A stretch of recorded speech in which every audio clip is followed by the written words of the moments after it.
It was dark in the room. You could barely make out that there was a girl sitting at the Godal table. She made her choice by placing her right hand on the table and drawing one of the signs. Imagine her surprise when she pulled out an ominous sign. Now she had to figure out what it could mean. She wondered who this bad omen was. Did this creature really have frost-covered fangs? Then she thought that there might be a bad omen on the hands of the summer day's jacket. Or maybe the flame of dawn has an even worse omen and will be able to attack her in this way. She also thought that it could be poisonous teeth early in the morning. Signs were not enough to give a complete answer. At that moment, she decided that perhaps she should take a little longer to tell fortunes, which is why she once again extended her hand and placed it on the fortune-telling table. After which she even began to laugh a little, because the bad omen has other accomplices. One of the owners of the bad omen was a lioness born in the land of Gypsophila. She should become a strong ally of the bad omen, and this is exactly what the lioness can resist only the tigress, but under certain conditions. After all, it's not only she who has well-sharpened blades, but they will all become allies of a bad omen. She needed to understand what to do, because while she couldn't see everything clearly, she decided to watch a little longer. Well, at that moment she realized that she had been discovered, and she understood that she would no longer have any spectacles because it was so cruel. To deprive the young lady of the opportunity to slightly spy on the universe, but she decided that let it be so after all. Fortune-telling is just fortune-telling. And if these bad omens are precisely her destiny which cannot be avoided, they will pretend to be in the future and become petals sent on her way. The guy looked ahead in surprise. Beads of sweat ran down his face. One could say that with time in life, something would appear that they were obliged to do. Usually, these things are mercilessly not taken into account by anyone. The guy was surprised because in front of him stood a huge dog, several times bigger than himself. The eyes of this one are alive, but they were burning with a red fire. It seemed that this is the situation that can be considered injustice. The guy was afraid to take a step forward, but behind him stood another girl whom he was trying to protect. In this case, everything went completely wrong. The girl was ready to enter the battle herself and protect this guy, because there was nothing else to do. She took a step forward and stood right in front of him and attacked the creature standing in front of them, because that was the world. After some time in the hospital, in the payment department, the guy shouted that he didn't understand anything. When he carefully examined the paper that was given to him, he realized that health insurance does not cover this. An employee of this institution explained that the injection for regenerating neural cells in her sister's new treatment is not included in the list of funds covered by insurance, after which she added that without private health insurance it would be difficult for him, the guy thought.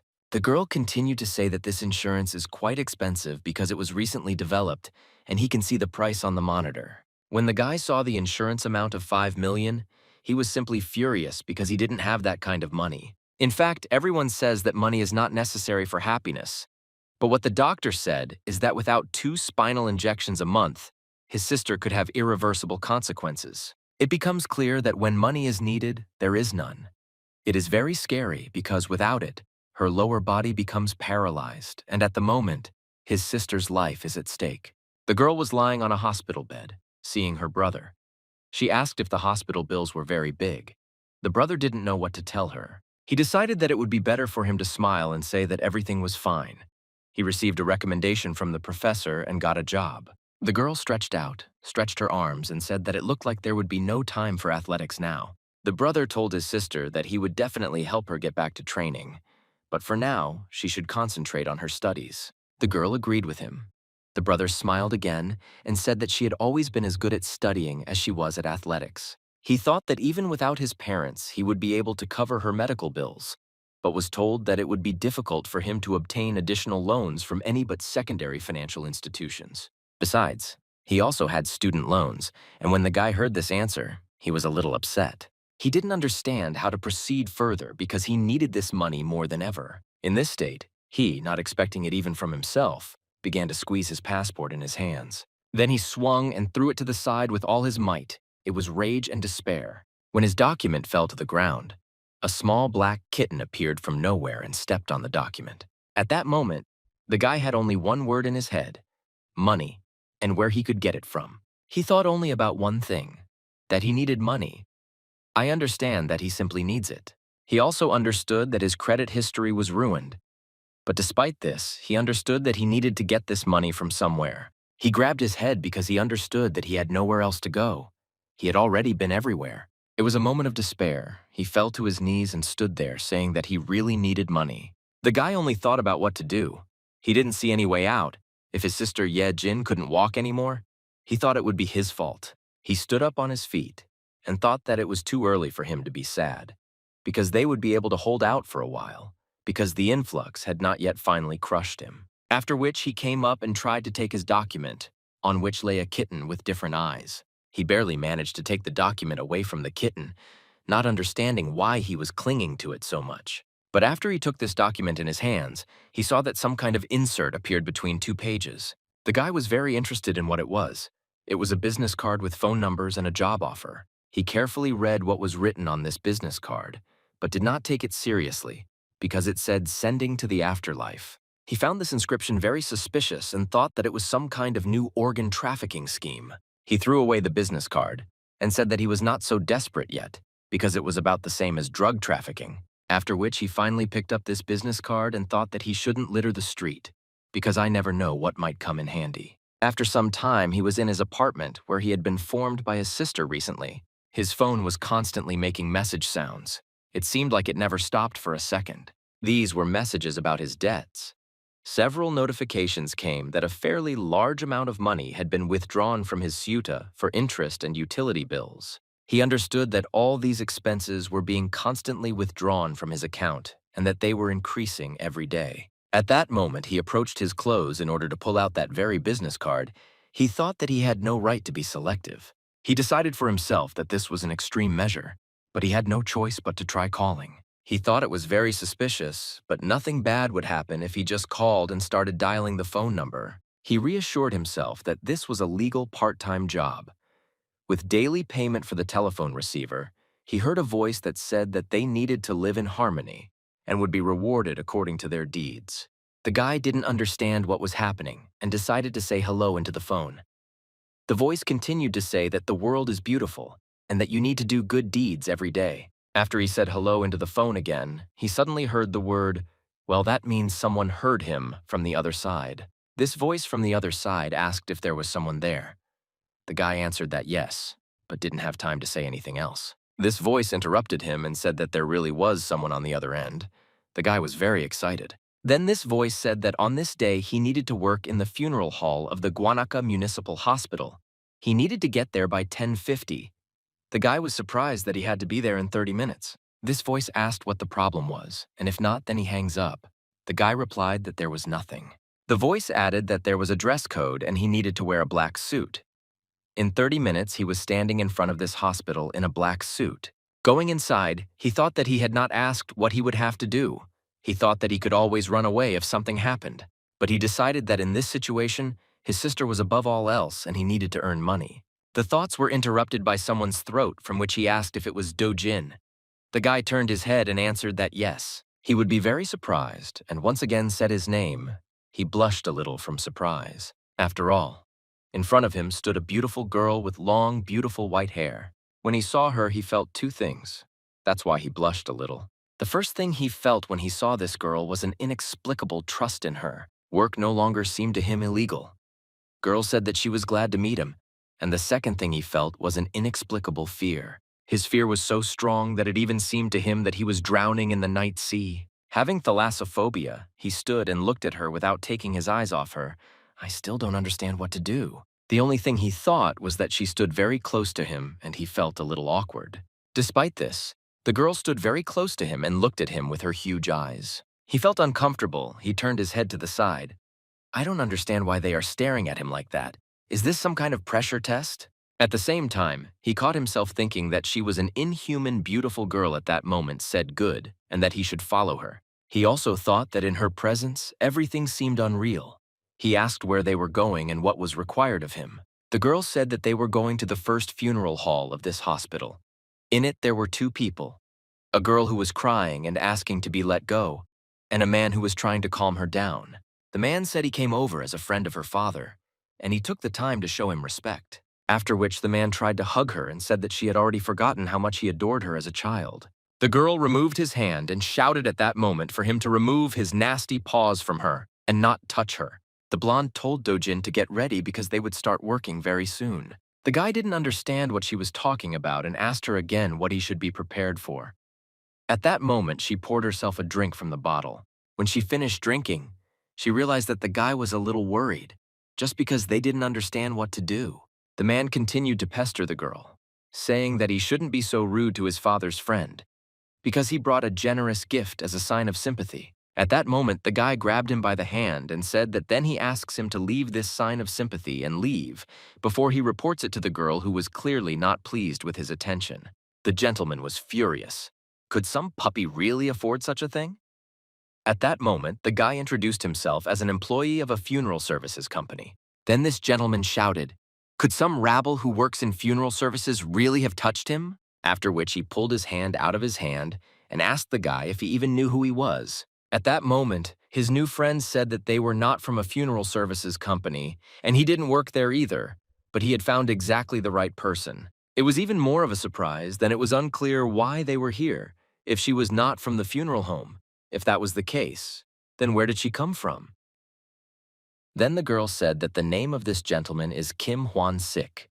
He was born in the city of Uijeongbu, Gyeonggi Province, and he is the eldest of 3 sons and 2 daughters of the family. This gentleman also worked as the general secretary of a political group, then as deputy director of the party and deputy press secretary of the party, and now as a city councilor. After which the girl said that over the past year this gentleman has taken many innocent lives, and the last contract killing took place last night. At that moment, the girl covered her mouth with both hands because last night her father died, not by accident. The girl continued her guilty verdict.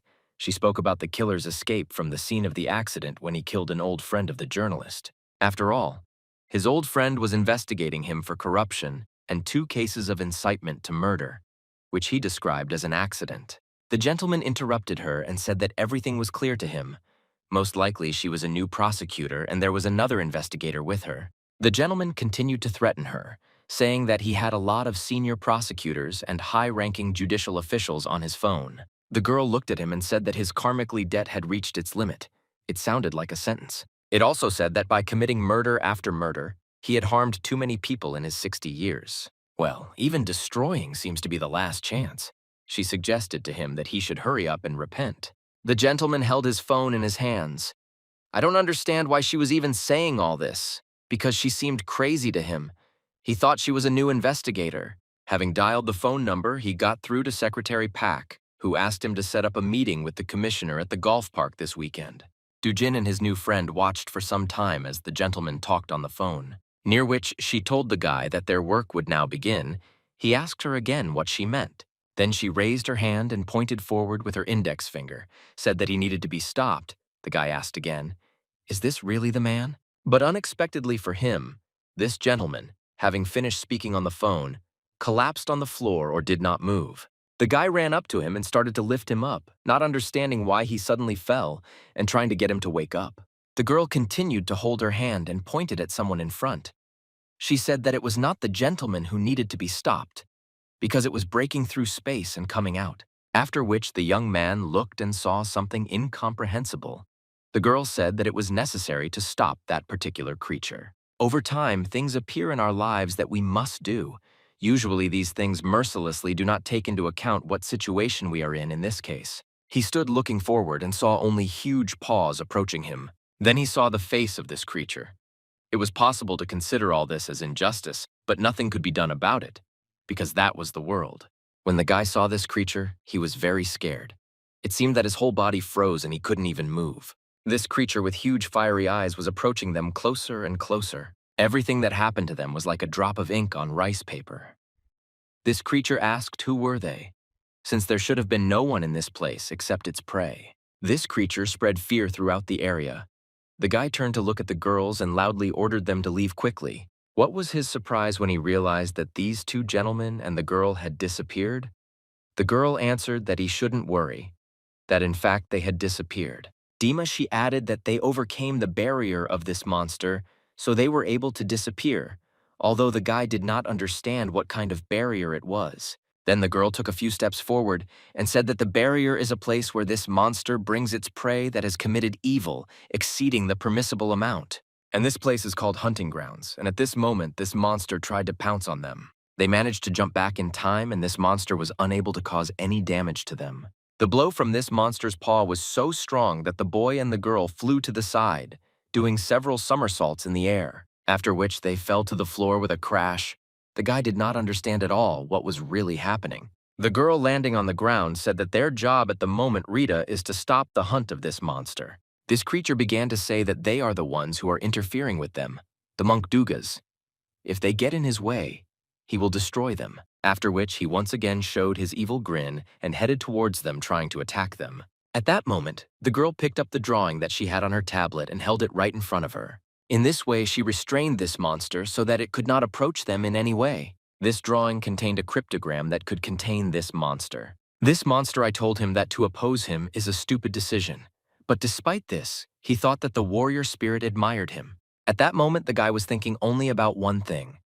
This is not a dream, but reality. If this is so, he did not understand what to do next. This monster made a jump. The guy froze. Couldn't move, Viti. It was moving towards him. The guy didn't understand what the hell was going on here. What he saw, he could only see in science fiction films. The last moment when this monster started to attack him, the girl grabbed the guy with the embroidery and pulled him aside. This monster's attack was useless, and this time it couldn't harm the guy. The monster stood and looked at the two of them amidst the smoke that rose from his last attack. It was pleased with its work, but understood that it had to be completed by destroying everyone. The girl shouted at the guy that he is a man without honor if a girl carries him in her arms. This creature, look at the bottom, said, "Well, if they want to fight, then they will fight because they are not like those who mastered my unarmed subak." After which he told the girl that she had brought with her a bookworm who would wring a chicken's neck. He may be smart only in theory. Well, he wouldn't even touch a hair on a willow tree. Despite such a frank speech of this creature, the girl said that it seems he did not notice the most important thing. Despite all the tohu that was around, he also couldn't touch even a hair of this bookworm. The guy was overcome with wild fear. He didn't understand why she was talking like that. It would have been better if he had thought she hadn't provoked him. After which the girl said that she had some suggestions. The monster looked at her side attentively. She said whoever of the two gets injured first, even the smallest one will have to leave. Scratches also count. After which she looked at the monster and asked what he would say, because he was confident in his powers, so as not to doubt his victory over a simple bookworm. This monster listened to her until the end and then said that he agreed and he would wait, while his opponent prepares for the fight, after which he stops and Macho waits. The guy, unexpectedly for the girl, said that he doesn't know how to fight at all. She told him not to worry. She will help as much as she can, after which she lowered him to the ground. And at that moment, she asked him if he owned any weapons. The guy turned his eyes to the side. He didn't understand what was happening and why he should use a weapon and why he should fight. After which the guy yelled at her, "What did he think that he could resist this wolf monster? And who is Mock Doug anyway?" The girl replied that she believed that he could handle him. The guy said that he is just a student who is just studying, when she told him that if he improves in his studies, then he must master the bow. This is one of the 6 academic arts. The guy told her that this only happens at the National Training Center. Then she asked what about bladed weapons. He replied that only scissors. She was very surprised, and in the end asked again if he really didn't own any weapons. The guy said that he didn't understand why it was necessary in the modern world. She looked at him and breathed heavily. The guy thought why she was looking at him so condemningly, after which he extended his hand forward and told her to wait, because there must be something that he can do. His male desire to put on courage and say yes when a woman asks whether he can handle it or not kicked in. But at that moment, he realized that it seemed like he had nothing that he owned, so he said that he just needed to accept it. Having understood this situation, I then told him to just kneel down. For him, this was incomprehensible and so sudden. As he knelt down, she added that she would give him the ability to materialize a weapon from his imagination. The ability to create his own weapon with his own power. He did not understand how such a thing could be from imagination. After which, she lowered her head to one and held it near his head for some time with her eyes closed. At that moment, she said that he should present his weapon and gradually collect everything into one if he can handle it in his mind. Then it will be able to appear in the real world, and in that case he will have his own weapon. After which she said that she was completely confident and the guy should succeed. He answered well. The guy agreed with her and began to mentally imagine his own weapon in his imagination. He felt like he was doing a really bad job of it. So he grabbed his head and started telling himself that he had to pull himself together. His opponent watched from the sidelines. The dramatic white wolf monster seemed to be absolutely calm. But at some point, he opened his fiery eyes and looked at the guy. After which he said that he saw that the guy was already ready. The monster assumed an attacking pose and could attack the guy at any moment. At that moment, this monster said that even though this guy's body is very weak, his spirit is strong. He successfully suppressed his fear before the fight. The guy stood and thought about only one thing, that he needed to imagine and collect in one me the weapon with which he would fight. The monster began to attack. It jumped forward and opened its huge mouth with 2 fangs, and it said that it would kill him painlessly in one bite. The guy at that moment was presenting his weapon, and by the way, after he chose to study 3D modeling. Creating things in virtual space became what he was most familiar with. He chose this specialty without much thought, but studied for years to make it his specialty. Despite being attacked from the side, the guy closed his eyes very tightly in order to concentrate and imagine. All the years of effort were needed for him for this moment, and if he can do it despite the fact that it would be a very unusual way for him, he understood that he would not be able to create the weapon with which he was most familiar. When his opponent was almost at the target, he jumped up to inflict damage on the guy. Then the guy replied that he would show him a weapon from the world and his imagination. At that moment, a weapon that he had created in his own imagination actually appeared in his hands. It didn't matter at all whether it was a spear or a sword, but it was a weapon that could inflict a rune on an enemy, which is what the guy managed to do. It looked like a huge machine gun that he was holding in his hands. The fight was over because the guy managed to damage his opponent and blood started flowing from his paw. The guy reloaded his weapon again in order to fire another shot at his opponent. He took aim for a while before he pulled the trigger. He knew he had succeeded. After he pulled the trigger, a multitude of bullets were fired at his opponent, which should destroy him. The wolf monster with huge red eyes could not imagine a few minutes ago that such a thing could happen. His side was fired with courage bullets that pierced his entire body.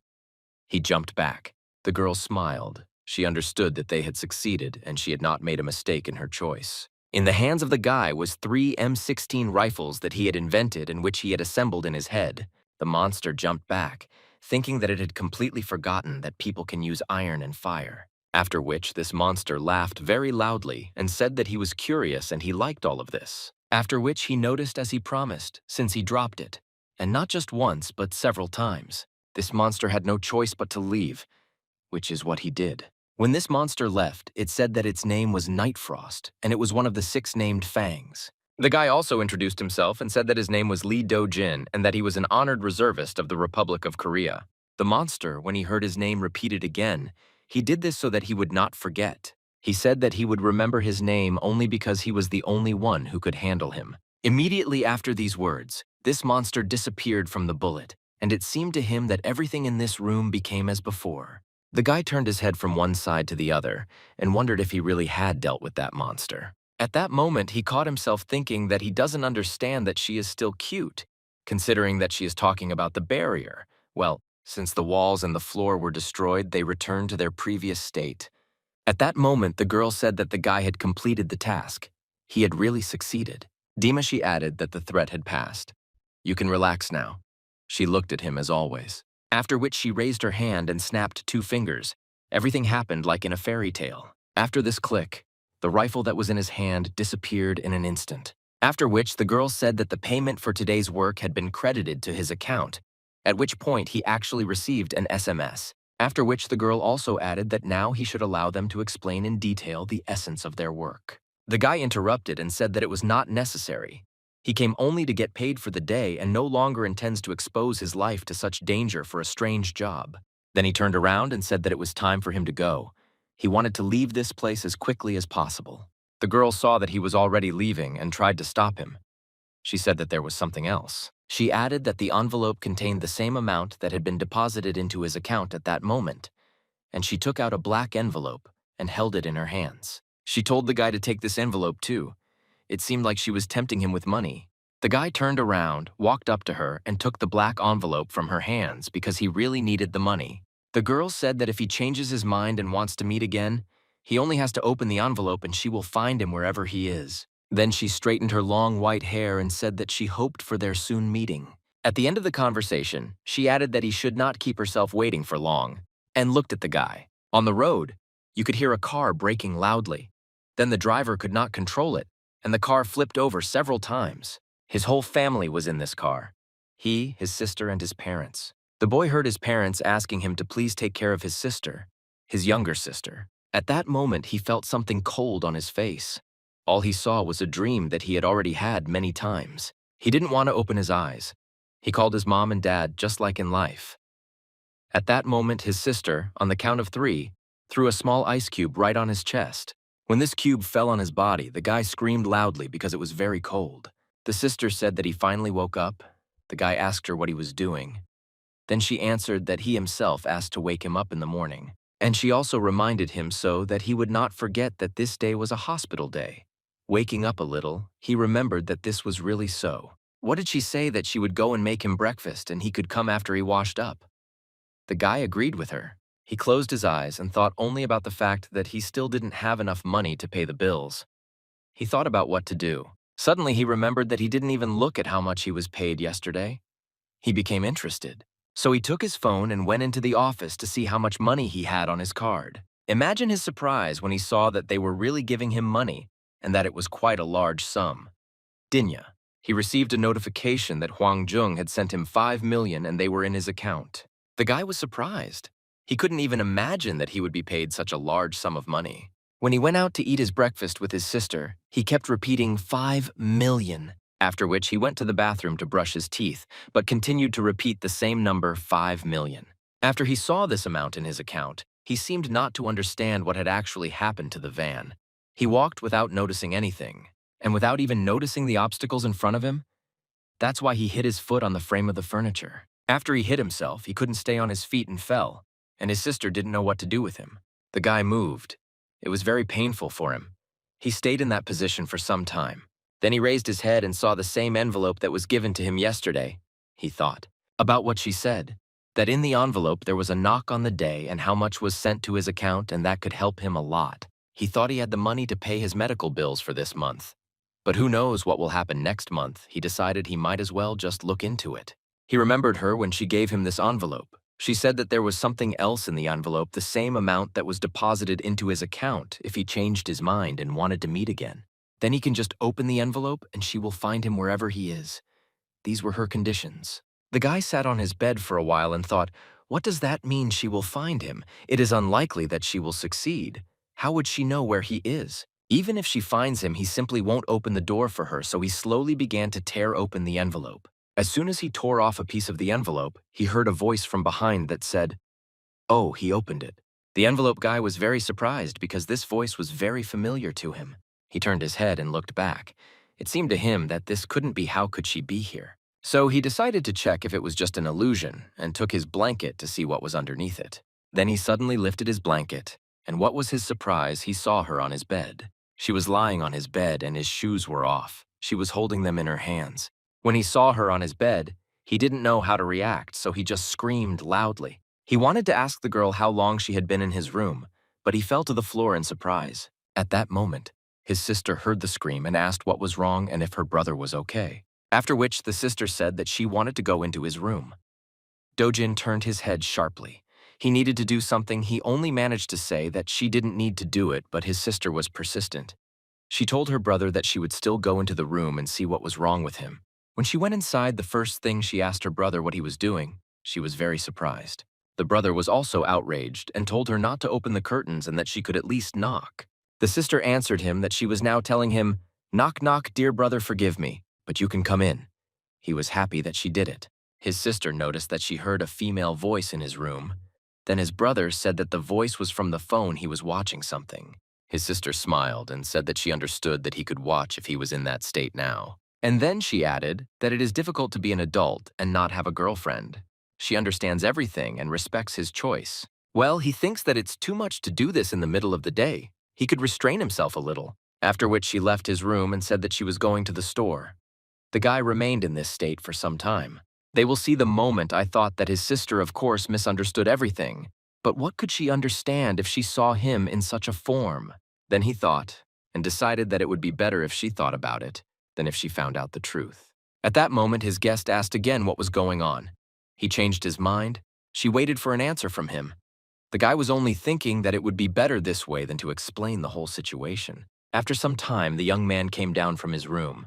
He decided that it would be better for him to go down to the cafe near his house so as not to catch his sister's eye at that moment. He sat down at the table for a cup of coffee, took sip after sip, and watched the news on the big TV screen.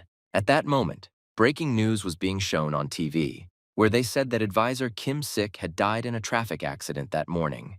The guy was very surprised when he heard about the accident, because it was the same person that the wolf monster came for. His companion at that moment answered him that this is exactly how he died early in the morning in a traffic accident near the hospital. The girl then added that it was very interesting, but that was exactly the kind of death he ordered for others. It was just an irony of fate. She then added that thanks to him defeating the giant wolf, Kim Sik's soul safely went to hell. When the guy heard about this, that the soul of this gentleman had gone to the matchmaker, he felt uneasy. Then he raised his head, looked at the girl, and asked her who she was anyway. The girl said that he should have guessed long ago that she came from beyond the grave. When the guy heard about this, he thought she was crazy, although after what happened yesterday, anything could have happened. But he asked her again who she was. He wondered if he really helped the Reaper of Death take a person whose time had come to go to the afterlife. The girl said that he understood everything very closely. But in two things he was wrong. Firstly, now she. Then after a minute of silence, she added that by rank she is not a Reaper, but a Xinjiang. Her job is to subdue evil and defeat demonic forces. If it were just to accompany souls, he wouldn't need his power. Their purpose is to protect souls. The guy then asked her again if they really had to protect against those giant monsters, and she answered him that yes. Those monsters are the only creatures out of all that were born not from the universe but from human sins. And they do not belong to any place in the world, they are the remnants of human souls. The inhabitants are trained life apex predators monsters, and they call them Mokdugi. At the same time, a wolf monster who had recently lost to a human was training in the same field. He can't calm down at all that he is so strong and confident in his abilities that he could lose to some guy who is incapable of anything. He stood and honed one blow after another. It seemed that his blows were perfect and no one could resist him. After finishing the workout, he took a few breaths and closed his eyes for a while. When he finished training, he heard someone laughing very loudly from above, watching him train. This voice said that the invincible Night Frost lost to the man and it is unclear what he's doing now. She sat on top and watched him. It seemed to her that it was right to remind him of his loss. After he finished, she asked him if it wasn't too old-fashioned to do stone-breaking training. He told her that when she speaks to an elder, she must be polite and must get down from the tree. She must become on the same level as him. Otherwise, he will wring her neck. It was the summer sun, and she answered him. Is he really so sensitive and takes her words seriously? Summer Sun jumped down, said that she still can't believe that the Night Frost lost and returned. She wanted to know how he managed to fail the hunt. He answered her that he would never fail. He really just kept his word. The Summer Sun said that he was very old-fashioned. At the moment, such people are called old men. He asked the Summer Sun again if they really called him an old man. Well, the Summer Sun replied that people like him are called old men by the Night Frost. Then the Night Frost became clear to the old men. At this moment they call great warriors, after which he added that he had not lost at all. He had simply kept his word and retreated because he had been wounded. The Summer Sun said that this is what it means to lose in battle. The Night Frost couldn't hold back. It was just furious. The Summer Sun said it was a bit scary, after which she turned to him and added that Mother wanted to personally hear the reasons for his loss. Night Frost nodded his head and said that he understood everything and would come soon. The Summer Sun turned around and very quickly began to leave, saying that it was time for her. She took a few steps forward. The Summer Sun stopped. She wanted to say something else. He turned his head and she asked, "Here's the guy he lost to, by the way. He is strong." At the same time, in the cafe, the girl continued to talk about how Mokdugi, at least on people like the advisor who have committed more evil than they should have during their lives, steals their souls for the stains on their sins. The guy asked again if these people exceeded the prescribed amount of evil. Then only very bad people become victims of the Mokdugs. He wanted to clarify that it turned out that the only thing these monsters do is take away the souls of these bad people, and he saw no point in interfering with them in order to save such people. The girl closed her eyes. After a minute of silence, she replied that the order of the universe is such that it is built around the circulation of souls in the cycle of reincarnation. Human souls accumulate good deeds during life, becoming better in virtue and gaining a higher dimension. The circulation of souls maintains order in the universe, and the law of the cosmos established by all creatures in the center of this circulation requires the human soul. Hundreds of years to give birth to one new soul. In other words, human souls. The most valuable and beautiful things in the entire universe are those that must be protected in order to maintain order. When she told him about all this, he sat silently opposite and held his cup in his hands. He looked at his reflection in his coffee cup. He thought that the sudden talk about the order of the universe and reincarnation was clearly not an easy report on whether he had found enlightenment. He understood perfectly well that he couldn't deny it because yesterday he created a weapon from the void. He still had the feeling of touching that weapon in his hands. As soon as she finished, she placed the scroll on the table right in front of him, after which she opened this scroll and said that human evil deeds must be cleansed by the proper punishment of hell created by all beings as a purgatory. Human atrocities like plaque and blood vessels gradually cause ruptures and chaos, negatively affecting the structure of the universe. In confirmation of this, human evil has already created powerful monsters, Mokdugi, that are outside the law of the bear creatures. After which she added that if they fail to send souls to hell for purification, evil will continue to accumulate, gradually creating a breach in the laws of the universe. In the end, she said that all this could potentially lead to a global catastrophe. At that moment, the guy unexpectedly said to himself that he understood why he was protecting evil souls. But he had no time to think about the cosmic troubles.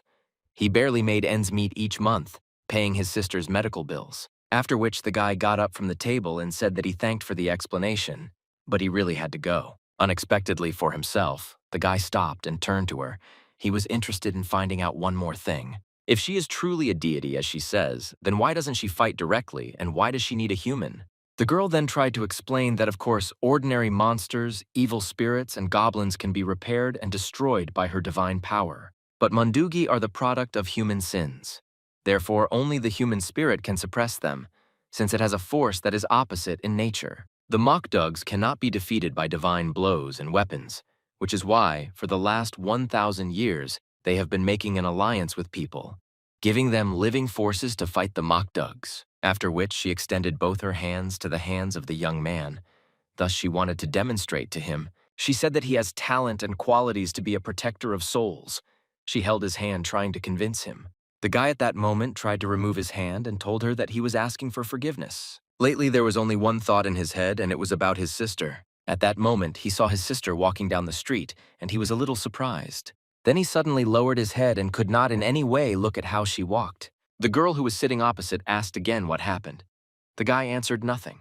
But at that moment, he thought, if this is so, and everything she says is really true, if his sister can walk calmly without suffering from paralysis, then he, like her brother, is ready to do anything for this. At that moment, he grabbed the girl's hand and said that he wanted to clarify something that was very important to him. The girl looked straight into his eyes and asked again what it was and whether he really didn't understand something.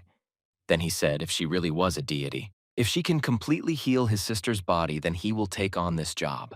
The girl sitting opposite said that she was very sorry that his sister found herself in such a situation.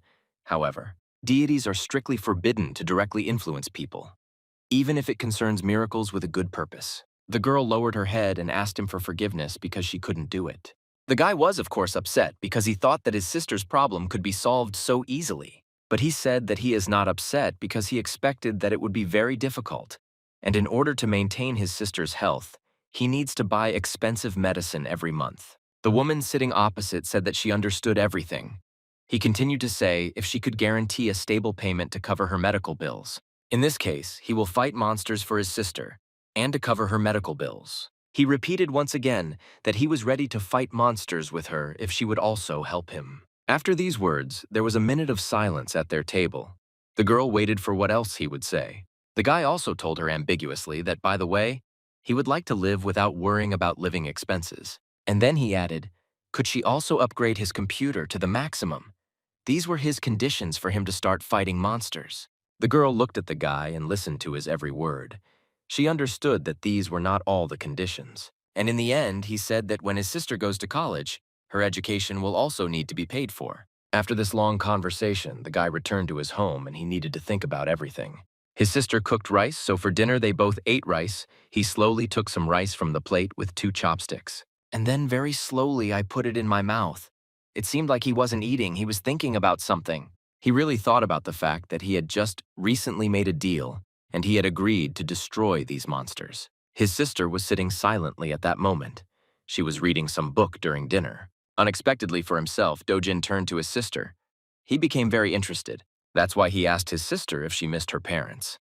He was waiting for her answer. He looked at his sister and asked her if she ever felt like crying or something like that. His sister asked why he suddenly. She abruptly closed her book, put it on the table, and said that everything was fine. After which his sister added that his brother was doing a good job of filling the void left by his mother and father's departure. Oh, at that moment, my brother was very surprised. She was already thinking so maturely, and in terms of her age, she was much older than him. The boy turned around and looked at the photo of his parents and told them that he was taking good care of his little sister and that they shouldn't worry. At the same moment, his sister turned to her parents and also said that she was taking good care of her brother and that her parents should not worry. The very next day, in one of the huge supermarkets where there were a large number of stores, there was a girl standing near the counter where CDs were sold, as well as DVDs and other books. She looked carefully at the books on the shelf, then reached out and took out one of them, after which she picked it up and carefully read the summary. In the crack that was made after she pulled out this book, 2 fiery eyes could be seen. Because of them, a little mouse with fiery red eyes called out to Mrs. Summer Sun. The girl lifted her headdress in such a way that she wanted to greet this mouse, after which she told this mouse to be careful. Doesn't she know that most people are scared to death of mice? After which she ordered her to sit quietly because she came to buy a CD with music. The mouse asked for forgiveness and said that it was a pity. Then the Summer Sun asked what was the matter. Why did she come out to her and turn to her? Mouse then said that the Summer Sun would allow them to fight near her during the hunt, to which she heard the answer no. Summer Sun said that probably the mouse does not know who will be the human defender this time. The mouse replied that she knew everything, and she heard that it was he who overcame the Night Frost using a rifle. Summer Sun said if the mouse knows, then she should understand that it is dangerous for them to participate in this fight. They can die one after another from bullets. She said that they should stop being brave because they are very small and also very vulnerable. Then the mouse said that unlike swords and spears, bullets become useless as soon as they leave the barrel. Then she added that there are quite a lot of them in their colony. Big is much bigger than the bullets in a standard rifle, so they are not afraid of anything. Besides, the mouse added that they all made a promise, which is why they are asking to take part in the hunt. Hot Summer replied that it was a matter, and they all swore to sacrifice themselves for their mother and their kind, regardless of whether they were strong or weak. It's Hot Summer after these words. She fell silent. She needed to think for some time what to do next. Then she continued to say that she was leaving and that this mouse wanted to die in battle. Or to be more precise, she wants to choose the time and place to sacrifice herself.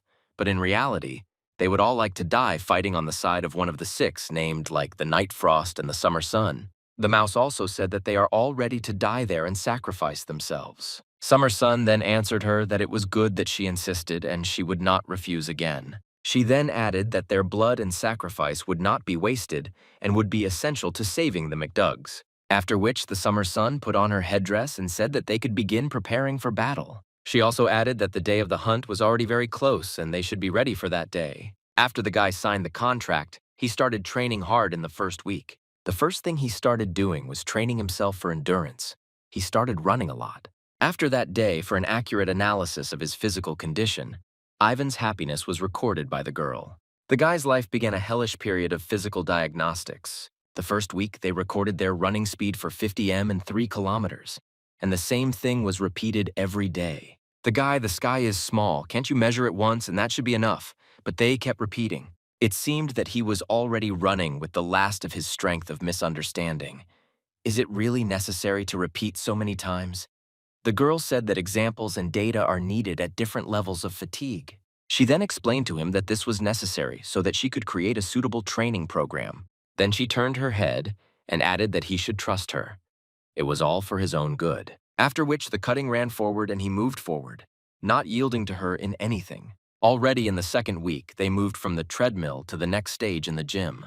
It was in the gym that they began training and lifting weights, starting from the very minimum. Lifting the barbell once again, he said that this was already the 12th time today that he had lifted it. The girl stood next to him and recorded each time he performed this or that exercise. After the 12th time, she said it was good and said that I needed to increase the weight a little. Every day they collected data during weight training, and every day they increased it a little bit. And already on the third Dune week, they measured the efficiency of the heart and lungs. She told the guy not to open his mouth here, try to breathe through his nose as much as possible. I feel like his lungs are expanding to the maximum. Already on the last day of the week, he was so exhausted that it seemed that a little more and he would simply be exhausted. And it seemed to him that he was already dying, that in a little while, the end would come for him. As he was climbing up, he thought that he wouldn't be able to do it. But when he reached the stabilizer with the arrows, he realized that he had almost made it. When he was on the finish line, he fell face down. He wanted to at least take a little rest. The girl said that he did it in 12 minutes, 35 seconds, 2 minutes and 5 seconds slower than yesterday. After he got there, she ordered him to run to the mountain spring. The guy thought that at this rate, he himself would go to the next world. The girl looked at him and understood that it was very hard for him, so she said that they needed to see. If he leaves within 10 minutes, she will be able to fulfill one of his wishes. He didn't rise in any way. He seemed to have no strength. Then she said that, but not more than 10. At that moment, the guy seemed to jump up and was ready to run with renewed strength despite his fatigue. After which, he jerked sharply and ran forward. She only had time to look after him. After only 18 minutes and 25 seconds, his voice could be heard as he approached. Yes, having run from the right point, he simply collapsed and exhaled sharply. It seemed that his soul had already left him. She offered him water. Let's say why she said that he worked hard himself, but he needs to drink water. She also said that he certainly didn't make it in 10 minutes. But thanks to his hard work over the last 3 weeks, they managed to collect enough basic data about his physical condition. At that moment, the guy could no longer hear anything, after which the girl looked at him again and said that now they could begin training so that he would quickly learn how to handle his supernatural abilities. The guy got up with the last of his strength, after which he sat down on the bench and looked at the girl. She continued to tell him that the supernatural power that he would use consumes the vital energy that people possess as a resource. The guy raised his head, looked at her, and asked again what life energy meant. The girl answered that it was exactly like that.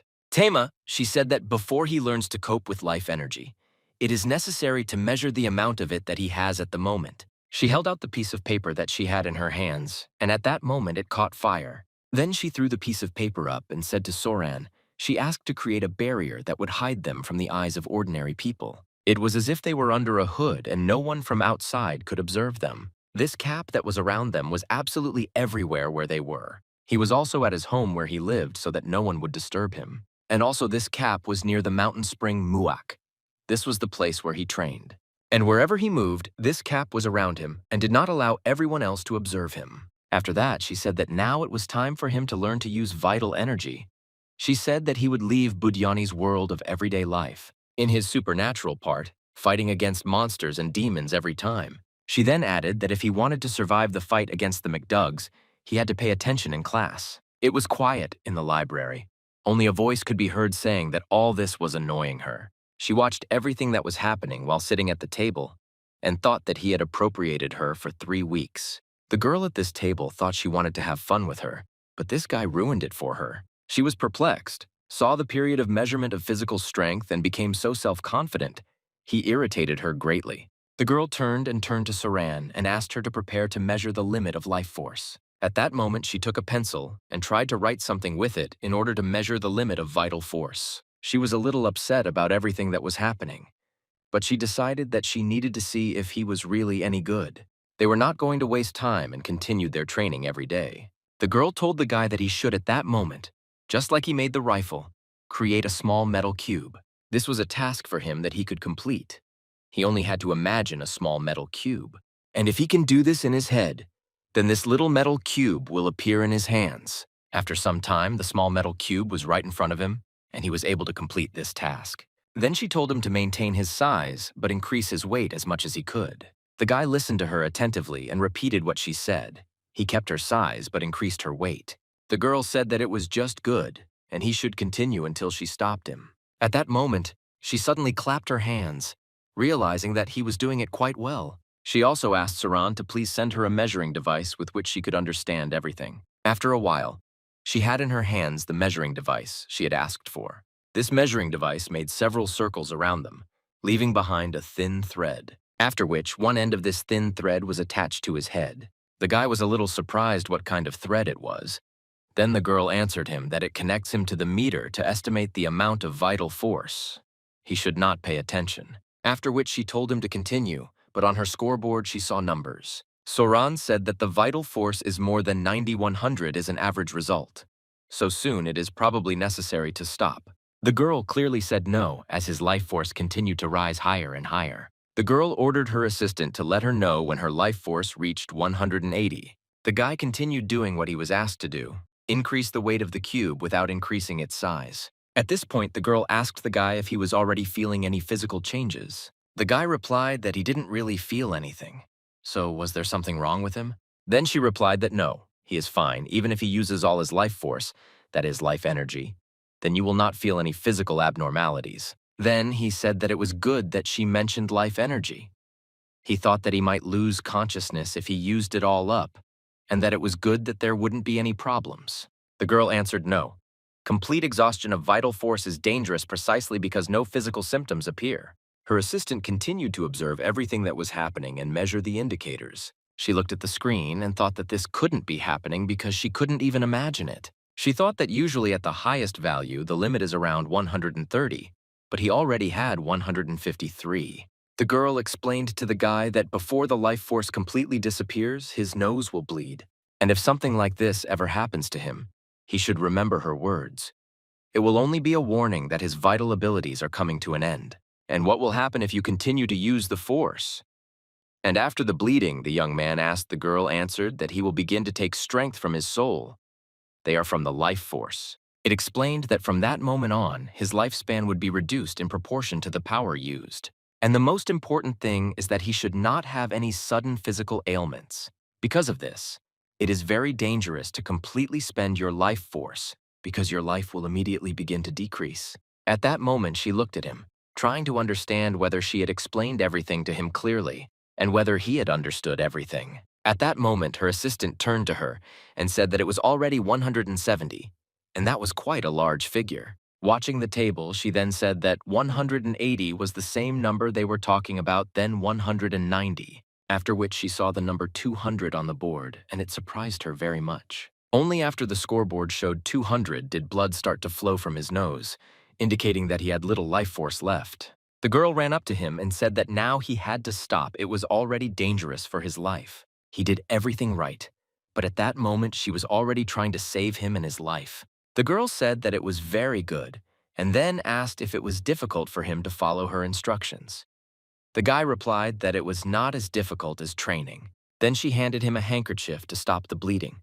She said that he was a good boy. Then she reminded him again that blood is the only sign. The guy extended his hand and took that same handkerchief from her hands. It seemed to him that she was worried about him in some way, and he even liked it a little. The girl turned around and I asked my assistant what the final figure was. Her assistant turned around and said that she would look now. Then she screamed that this couldn't be, after which she slowly began to speak as she saw the number 274 on the board. She repeated once again that his final reading was 274. She couldn't believe it. The assistant asked the girl how she knew that his limit would be so big and so high. The girl didn't say anything, she just looked at her assistant. Then she added that the reason for this is that the guy has a much greater life force than an ordinary person. All this was in the inherited will. It was laid down in him by his parents. The guy was very surprised what the inherited will means. He wanted to get an answer. When the girl explained to him that it must be his deceased parents, they turned to him with a very sincere request. At this point, he was even more surprised and asked again what she meant. She explained that this request was made on the day the accident occurred. He again clearly remembered the voice of his parents telling him about his sister, that he should take care of Ye Jin. Oh, that moment he lowered his head and thought about your father and his mother. Before the estimate, the guy said they really asked him to forget about oh sister. The girl explained that when a dying person sincerely wishes, then the person has his peaceful macaw. If he really wants to fulfill this wish, then the life force of the deceased is transferred. She said that such acquired life force is called inherited will. At that moment, the guy approached that very metal cube and extended his hand. Then he took it and said that this load was passed on to him from his father and mother and lifted this cube. The girl wanted to calm him down as much as possible, so she would come closer to him. She told him that inheriting and maintaining vitality is never easy, that the burden is an indicator of years of hard work. She then added that his parents know better than anyone how hard he has been trying all this time. The guy did not expect such a confession. He stood up, and looked at the real girl kneeling in front of him. Then he turned around and very quickly decided to leave this place as far as possible. He came up, took the mug, then poured water into it.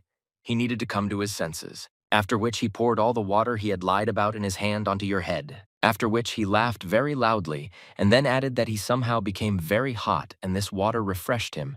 It was as if he was born again. Well, suddenly his mood changed very sharply. He wanted this not to happen in his life. Tears ran down his cheeks, but he didn't want to show it. It looked like his weakness. Then he approached the girl and asked for forgiveness.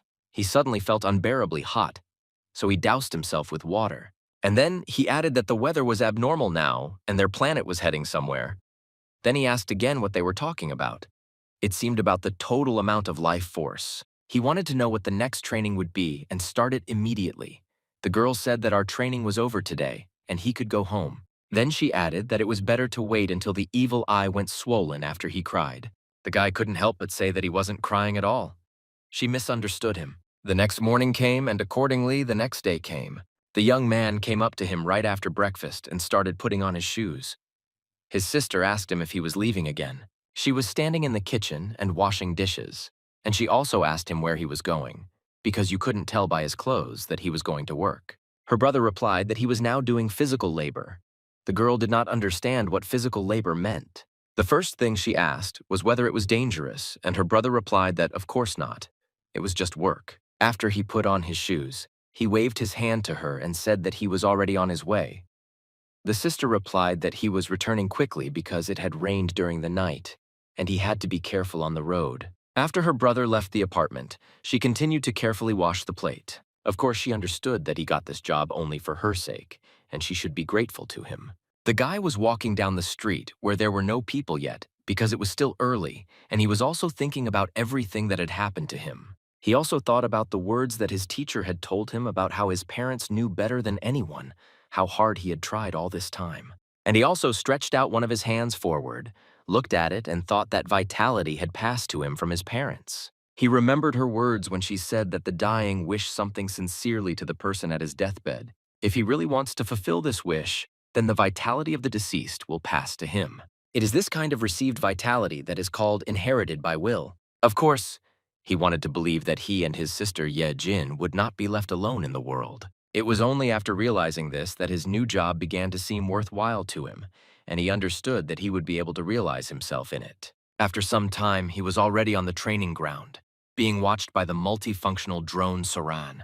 When he approached, the preliminary training mode was turned on and a protective field formed above him. At this moment, a barrier was created to prevent ordinary people from entering the territory within a radius of 500 m. The guy was standing in the middle of this field. Next to him was a multifunctional drone that was adjusting his training. He turned his head to look at Drone to understand what they would be doing during this training. Drone Saran told the guy not to move and to stand peacefully because he was assessing his physical condition. He had no choice but to stand silently and do what he was ordered to do. The guy caught himself thinking that the voice coming from this cat mechanism seemed quite familiar to him. He remembered her voice when she said that even though it was a bit sudden, he wouldn't mind moving on to practical training. Of course, he wasn't ready for such a transition yet, but he still didn't know anything about fighting monsters. When he told her about this, she told him not to worry about anything. And then she added that he wouldn't fight the monsters from the very beginning and showed Dojin his opponents this time. It was a huge black cat with different colored eyes, and one of its ears was a different color that was ready to attack him. It was very unexpected for him, and he didn't know how to react to all this. But he was also not ready because in fact it was some kind of monster, it was just a cat. Remembering the latest events, he realized that he had already seen this black cat when the business card appeared in his documents. He looked at her again carefully and realized that this was the same cat. The girl looked at the guy and asked that they had most likely already met, and he remembered her. Then she added that this cat's name is Dam Sil Fi, and it is the spirit of animals that makes sinners in the afterlife. Hiding your true feelings, admitting the truth to some extent is quite dangerous. If she bites him, then the next moment he will honestly voice all his thoughts. The guy was a little confused. At first he didn't know how to react, and then he asked if she really bites people too. The girl replied that he should not worry. Mere mortals cannot be bitten.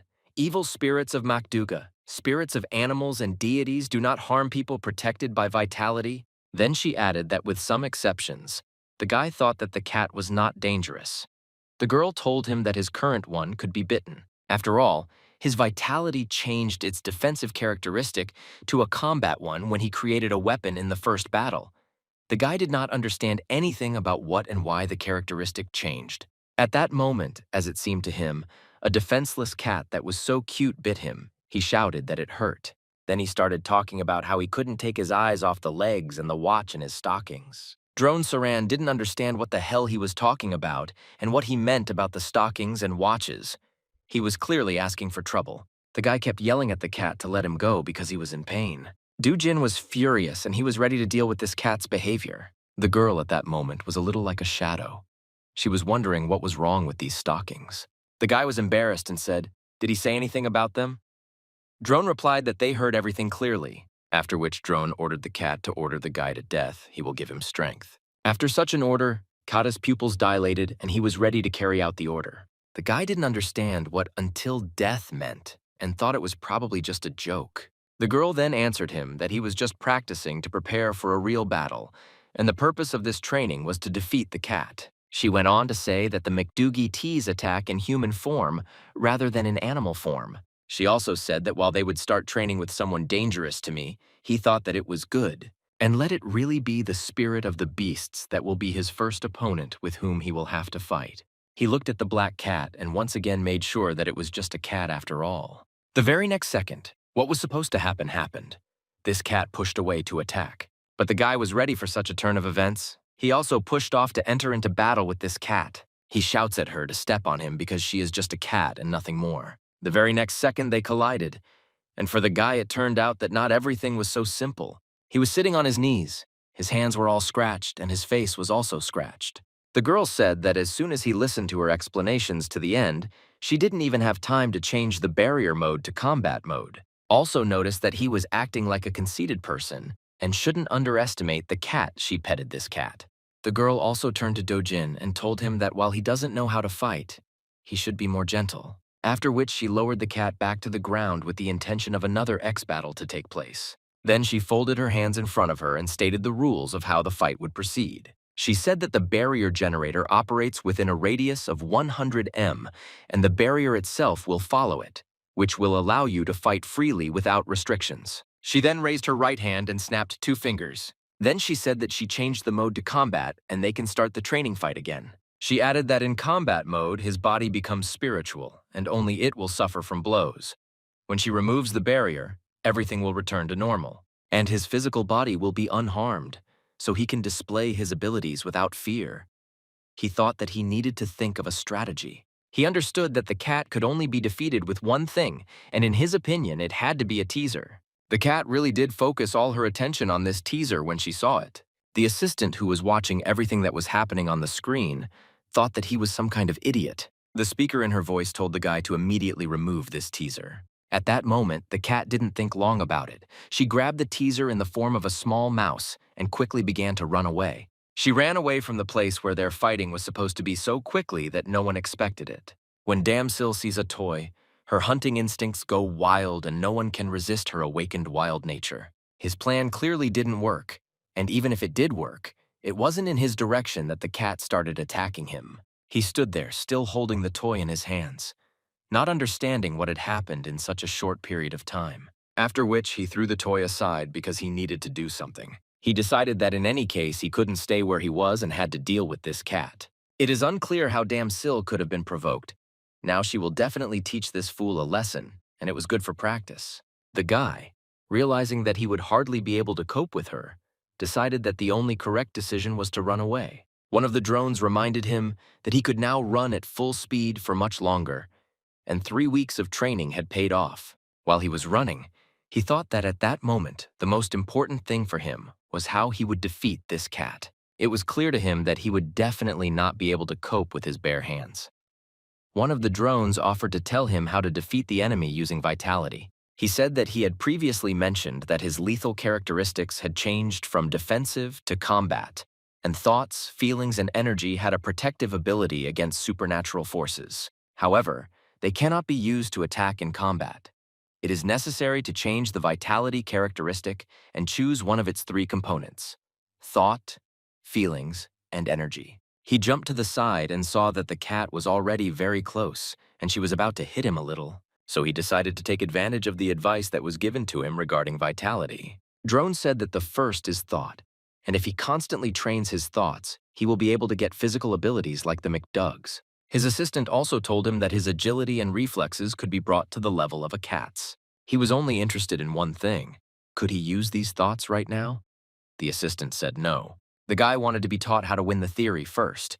He can master it later at home. They can give him notes or something like that. The guy turned his head and heard a wild meow that was approaching him. He needed to do something. The only correct decision in this situation was that he decided that he needed to move away from this attack. He looked at this black cat and didn't understand what else could be expected from her in the future. He was confused and told the assistant that this code is emitted by lasers from the mouth. Assistant Drone said that this is indeed so, and he has the power to destroy evil and demons. And then she added that when he masters the second component of the sense, he will be able to use combat spells like the laser he just saw. He will also be able to control the elements of fire, lightning, wind, and other supernatural abilities, such as telekinesis, and designing objects after training his senses. At that moment, he looked again at the cat that was in this situation of his opponent, and saw how it opened its mouth. Immediately after this, the cat released another laser in his direction. He looked and saw that in the very place where this Lazarus had just been, there was nothing left alive. Of course, he was very surprised when he realized that the puddle had evaporated from one shot. The assistant Drone said that it will take him years of consistent training to raise his spells and supernatural abilities to a level acceptable for combat. So for now, it will be difficult for him to use his senses. Dojin turned to look at his assistant and shouted that it was enough. He could write out the whole theory in a book and give it to him later. But for now, he just had to tell him how to quickly defeat the cat that shoots holes. The assistant thought for a bit and then told him to forgive him, because this was his first time teaching someone, so his explanation was a bit more detailed. At that moment, the code was getting closer and closer. It seemed like it would just shoot the guy a little more. The drone assistant told the guy that it would be difficult for him to use both thoughts and feelings in this situation. And then he added that he was ready to help master something that even in his current state would help create a powerful destructive force comparable to combat spells. Then the drone rose above his head and said that the third and final component is energy. And he continued to talk about how, as he had already said, energy, depending on how it is used, can give abilities comparable to spells. The guy told Drone that he had enough explanations. Dojin was a little confused because he still hadn't received a clear answer on what to do. The drone assistant said that the third component is energy, and he must use his vitality. He needs to do this to make things come true. He has already tried this. He understood that he had done it once and quite well. So he asked again if he should do it like he once created the rifle. To which Drone replied that he had already encountered this. And then he added that usually the energy is used by the Defender of Souls, creating weapons containing vitality that are capable of causing damage to the McDugs. He looked at the enemy, who in this situation was that same black cat, and what was needed was a bullet that appeared under her head, which was supposed to increase her strength. In this situation, the guy became even more confused. He didn't understand what to do next or what to do next. He saw that the paw of this black cat passing through this field increased dozens of times. And it wasn't a small cat that had small scratches, but a cat with a huge paw. The guy then asked again that what was happening in this fight was not dangerous for his health. Assistant Drone replied that he shouldn't worry, everything will heal sooner when he gets out of this barrier. The guy asked, that is, even if his limb is torn off, he still won't die. Assistant Drone answered that no, but he will feel the corresponding pain. This huge cat's paw was very close to him and was ready to strike him. The guy didn't have time to react to everything that was happening, and the black cat managed to cause damage.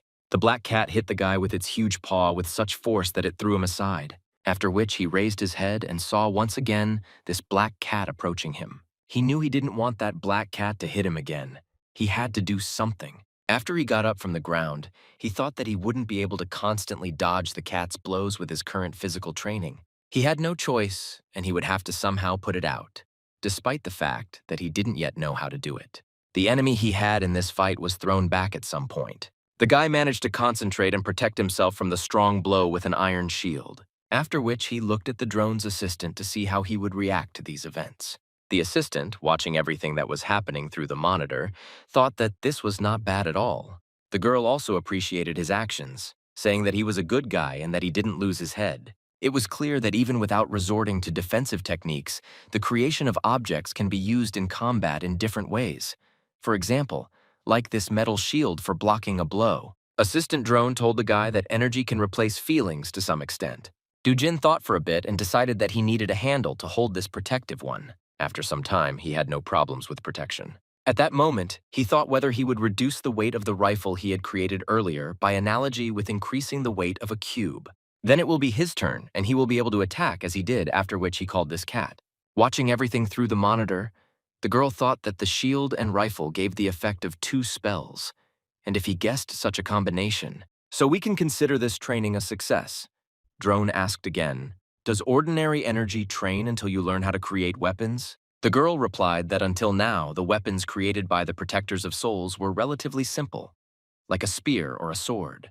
But unlike previous defenders, Dojin created modern firearms with complex structures in a remarkably short period of time. Modern projectiles and firearms have destructive power comparable to spells that take a lot of time to master. She believed that the boy would gradually master the physical techniques of thought and spells of feelings, but for now, weapon creation suited him better. And since he doesn't know at all what a supernatural ability is, alas, even with his current skills, it will be difficult for him to distance Dam Sylphie because the cat's speed is much faster, and it is unbearable to catch her. The guy also thought that the perch was too small and fast to hit. He understood this, but was the weapon really completely powerless? When this black cat was right in front of him and swung its huge paw to strike, the guy was able to avoid this blow by placing a metal shield in front of himself. But the blow was so strong that he could not stay on his feet and dropped the metal shield from his hands and was thrown back. When he fell to the ground, he realized only one thing. The rifle was really useless. He lay on the ground and thought about what to do next. He understood that this was not the end. This black cat came closer and stepped on the very rifle he had made with its paws. He raised his head and heard and saw the fiery eyes of this cat and that she was going to attack him. It was at this moment that another idea came to him. He raised his head and thought that then, he needs to hold on a little longer and do a little more and he will be able to put up. The black cat didn't even wait for him. She ran into him and tried to attack him again. At that moment, a great idea came to him. He thought, let's see how this black cat can dodge this. He extended his hand forward. At that moment, he gathered all his strength, concentrated, and shouted loudly, "Come waterfall!" Indeed, water began to fall sharply from above so that the cat was in the very center of this waterfall. The cat was no longer able to attack him. She only managed to purr before the water washed her away. The guy continued to lie, and around him a huge waterfall was seething, which was directed towards his opponent. When the water stopped falling from above, the cat was lying in a puddle and snorting because it was all wet. The guy didn't have time to get up, so he decided to act immediately after the first attack. He concentrated his forces. I understand that this is his last chance. He decided that this would be right. He mentally created a huge cage that covered the wet cat lying in front of him. The target was destroyed. The assistant watching everything that was happening through the monitor was very surprised when he created a waterfall. She didn't understand how he was able to create a huge amount of liquid without a fixed shape, something that was usually only possible after much longer energy training. It was unclear to everyone, since this was the second subject, how he managed to cope with what was happening so deftly. The girl thought and replied that perhaps when it comes to energy, his abilities go far beyond ordinary talent. The training was over. We could sit on the bench and talk about what happened. Along with them on the same bench lay a black cat, the one that took part in the training. The girl said that it was very good, and she didn't expect that he would show such ingenuity in the fight with the cat. The guy replied with a smile that they say that cats that love water are very rare, and you need to be reborn 3 times to meet at least one of them. Then he added that it seems that the spirit of animals is no exception to this rule, and she is also afraid of water. The girl said that although it was a bit early, this time they had finished training and she would give him some homework for the next 3 days. The girl gave him a book and said that from now on he would learn to create weapons from this book. He would need to remember how it works to do it correctly.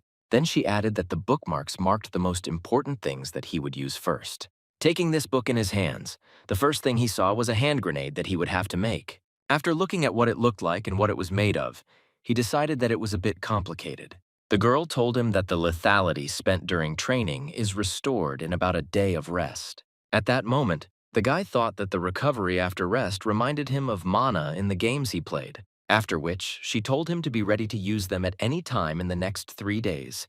And she also said that a man had appeared whose vitality was almost exhausted, after which she turned to the assistant drone to show a photo of the villain and the number and his vitality. At that moment, a photo of Ju Jin Hee was shown. Her vitality was 0.028 comma, and if this woman hurts someone even a little, she will completely use up her vitality and become a target for the McDugs. At that moment, the guy looked at the girl and asked again what it could mean. She replied that he understood everything correctly. Then she added that very soon the two of them would fight together and he should be ready for it. After some time, in one of the skyscrapers on the top floors, despite the late hour, the light was on. It was clear that in one of the offices, a girl was sitting at a table and looking through photos. She said that one was tall but ugly. She didn't like anyone. She asked for a prettier one. There was no one. Having chosen one, she said that he looked decent, but his grandfather was a prosecutor who became a lawyer and it would be difficult to contact him. She came in and took photos of two people and said that it was with these two that she could have fun. Turning it over, she saw their phone number and started dialing it to contact them. She then called Director Kim on the phone and told him to invite guys number 3 and 8 to the club that evening. She couldn't accept the refusal and told Director Kim at an elevated Talnok to record debut singles the day after tomorrow. She doesn't care at all about the fate of the guys for entertainment. She insisted that they would not be shown anywhere except on their broadcast station or on cable television. And if they did not want their debut performance to take place at some village market, they should come immediately. After such a tense conversation, she put the phone on the table and slapped it with both hands. She was just furious because she thought that little things like this really irritated her. She wasn't going to delay her trip to the club, so she picked up her bag from the table. And she told Secretary Pak to tell the driver to bring the car and inform the club that she would be arriving soon. The secretary answered her that he would do everything. At that moment, the managing director opened her handbag and looked inside. There were only 3 items in this bag: a wallet, a bottle of medicine, and some powder in a small bag. When she took out this powder, she looked at it and said that this should be enough. McDoug, watching her as she behaved, thought that she had become completely shallow. He needed to see what would happen next. Most likely by tomorrow she should be completely helpless. He thought that she was certainly not his type, but he had no choice, so he decided to contact her. He also thought that since she had made so much of a mess, he would of course have to eat her. The next day after this training was conducted, the guy decided to look at the book. He went to his desk, opened the book, and started reading it. He needed to figure everything out. He thought that the techniques of thought and feelings were really too complex for him to cope with at the moment. Therefore, the only thing he can try is to practice using this book. He thought about what this book was about, filling the spinal cord with vitality to strengthen the lower nerves, and also about the saturation and explosion of the Research Institute of Vitality with the energy of fire. But he did not understand what this meant, reading only the theory. So without thinking twice, he decided that he should try, and he put his 2 hands together. He thought that it might be easier for him to create objects with energy, since he liked to do construction since childhood. And also his new friend Chasa told him that the lethality is restored in 1 day. He thought that compared to yesterday when his vitality was depleted.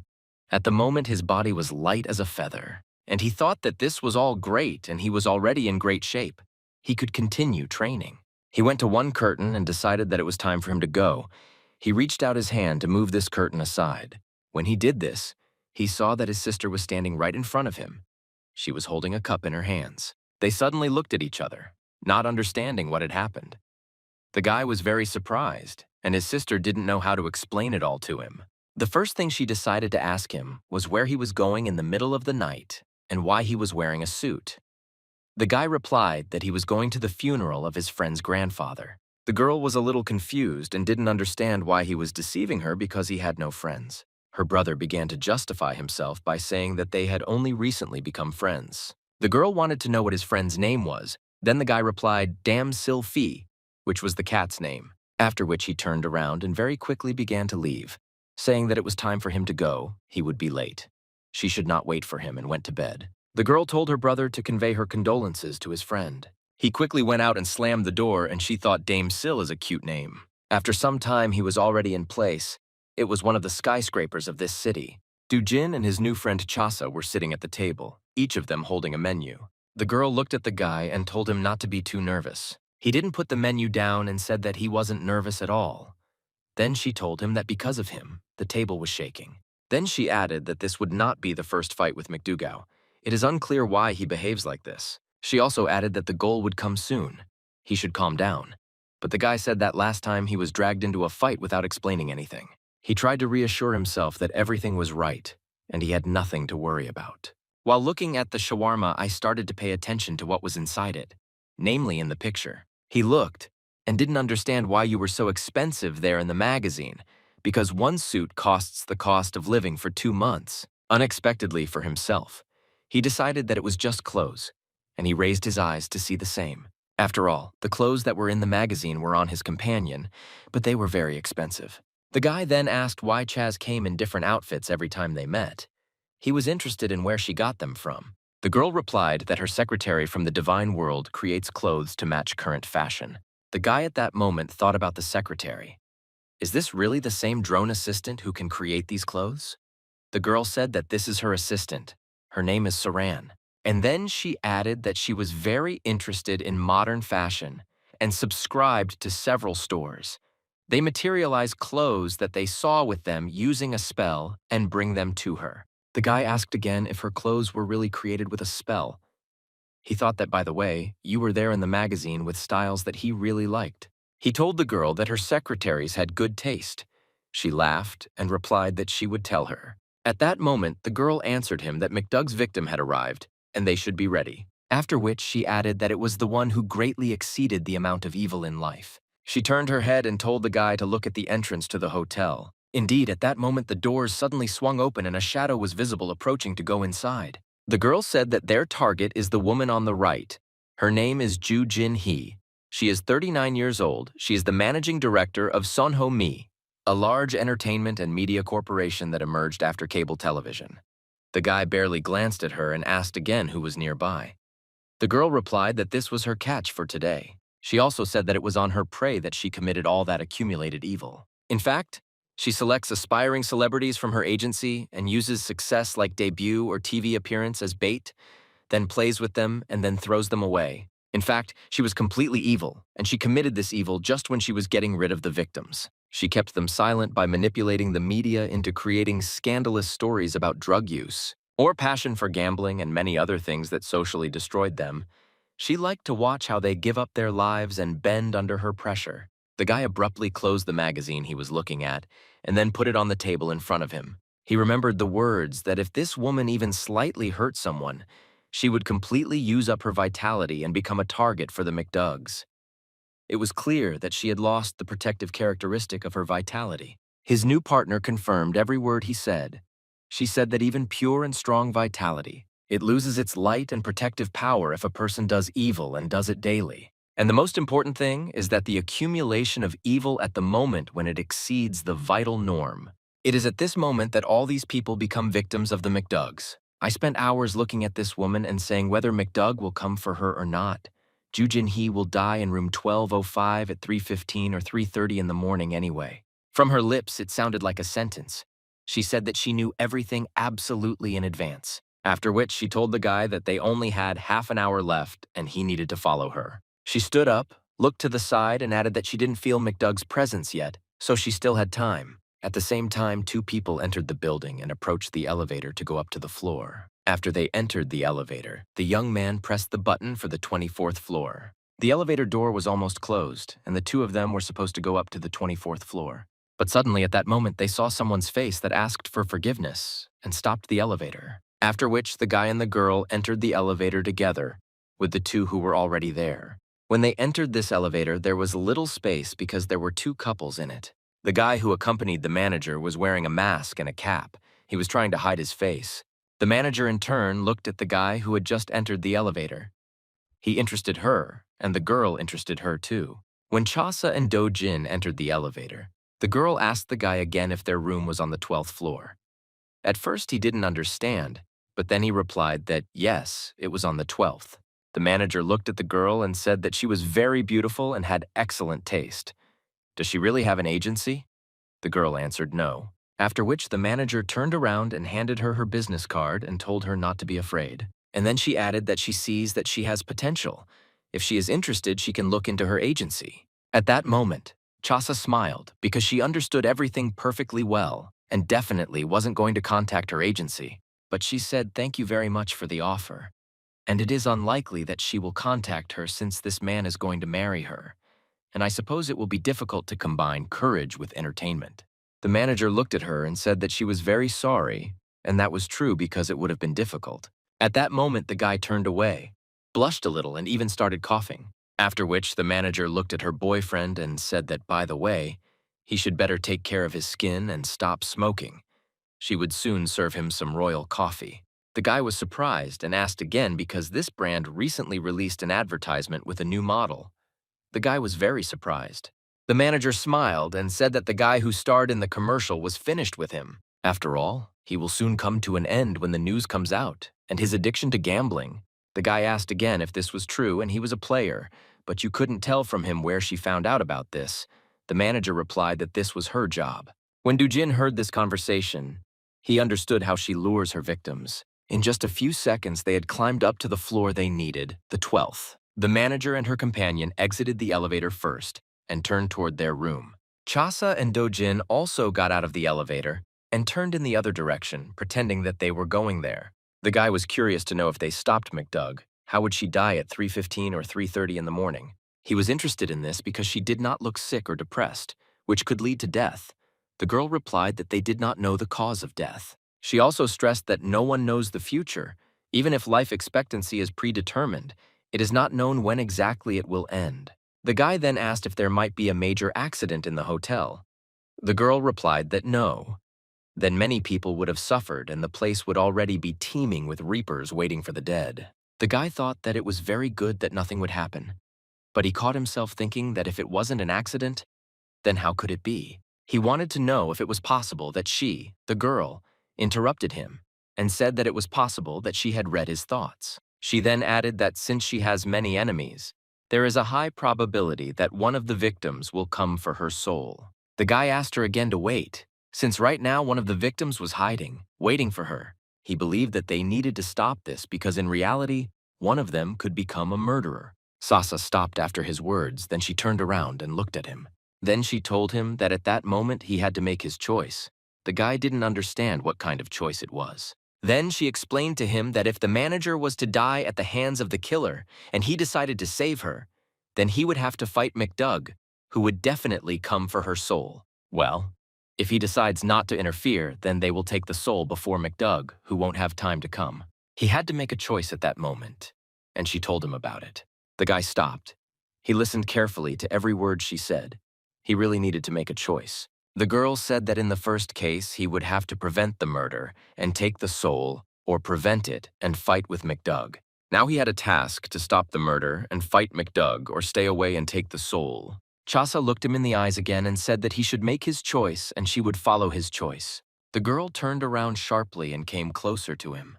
She wanted to remind him if he was going to prevent the murder. In that case, he will be the first to get to her, and this could also contribute to the fact that McDoug will be somewhere nearby. And then McDoug will target her first and want to deal with them and then with her. She explained that if they revealed their presence, they would give them a chance to attack them first. She looked at him and told him to think and make the best choice. Do-jin couldn't make his choice for some time, but he took a deep breath and then had to make a decision, after which he closed his eyes tightly and thought that they did not know the cause of death at all. Chasa answered him that no one really knows the future, and even if life expectancy is overcome, it is unknown when exactly it will end.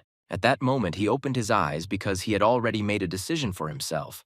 He began to say that for him at that moment, the best choice This is to prevent one of her victims from committing murder in a fit of anger. The girl listened to him attentively, after which the guy grabbed her by the shoulder and tried to explain to her that, as she said, fate is not predetermined. So it is possible to prevent the murder of the manager, and then she will die somehow differently. He wanted to explain that in that case, the theft of her soul by McDoug, and the fact that a certain student of Idol would become a murderer only because of revenge on her. The guy thought that they had such an opportunity, and they would be able to prevent everything, because all the students with whom she played and abandoned were probably just his peers who dreamed of success. He thought that maybe they were even the same age as her sister. Years of aging and waiting with no chance of success led to them seizing on the rotten thread of an opportunity to debut in the entertainment industry. In fact, these guys were just children who fell into the trap of the manager who took their dream hostage, exploited them, and had fun until she brought them to the desire to kill in the name of together.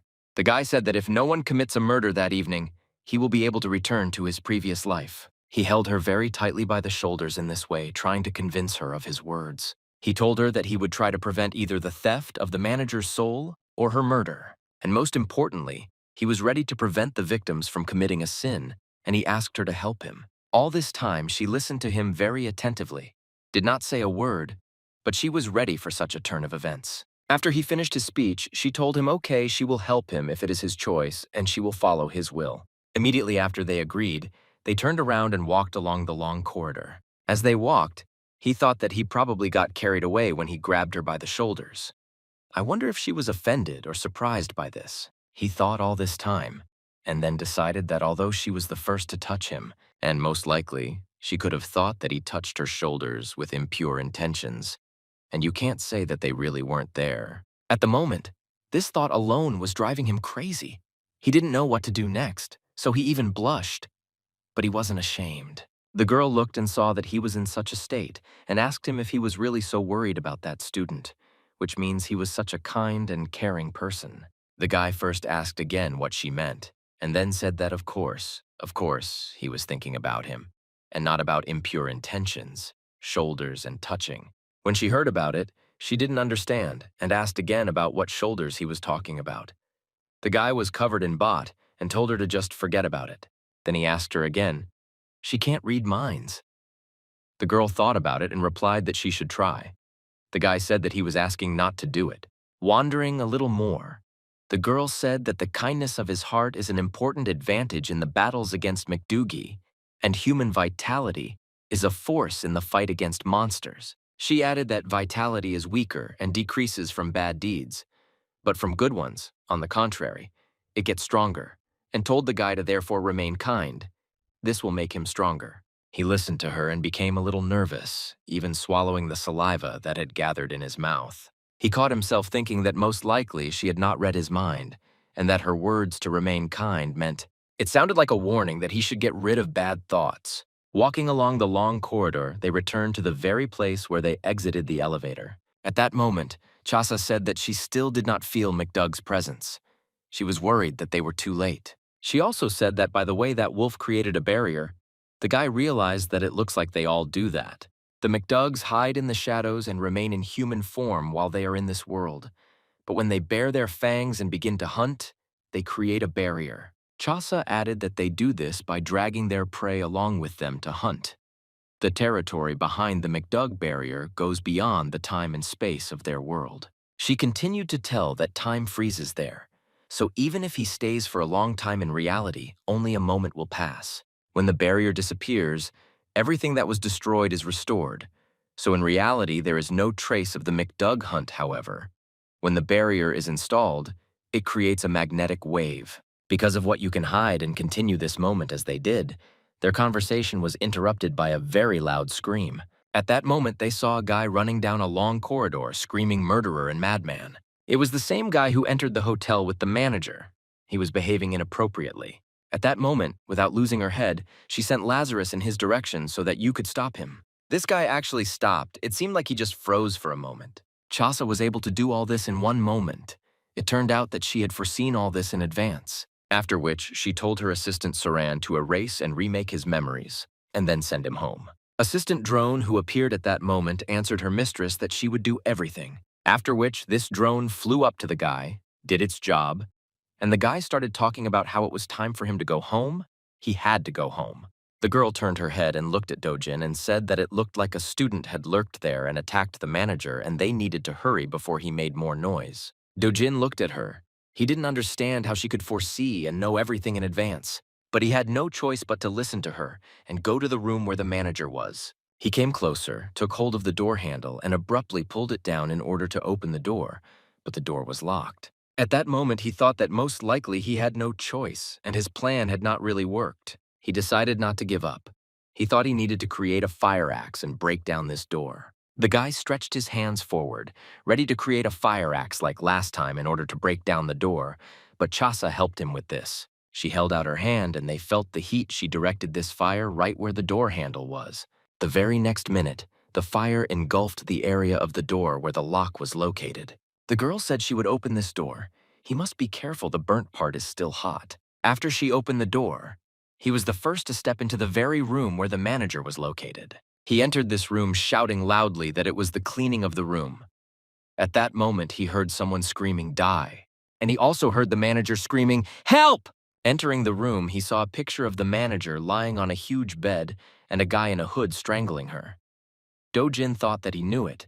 The offended student came to kill her. This student was just furious. He choked her and screamed for her to die, the creature. Dojin didn't waste any time. He came closer to the student from behind and tried to throw him aside.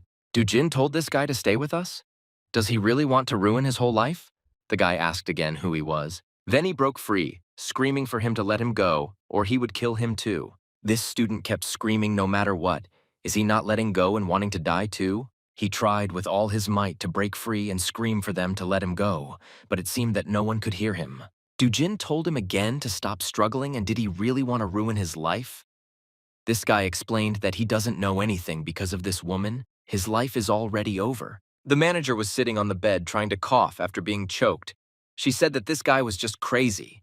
When she raised her eyes, she couldn't believe it either. She asked again what it was. After all, she saw the same couple who were riding with her in the elevator. They were the ones who came to her aid. The managers don't understand anything. I asked them again if they were really in cahoots with this psycho. This guy started shouting something about the article about illegal drugs. She came up with it and the media and set it all up, but he never used it. The manager sat on the bed and said that this guy had just gone crazy. After she came to her senses, she started screaming that he was just a crazy bastard, and what did it matter that drugs were found in his car, and it was written in the news. The guy tried to tell her that he would find evidence that she had bribed the media. Then the manager laughed.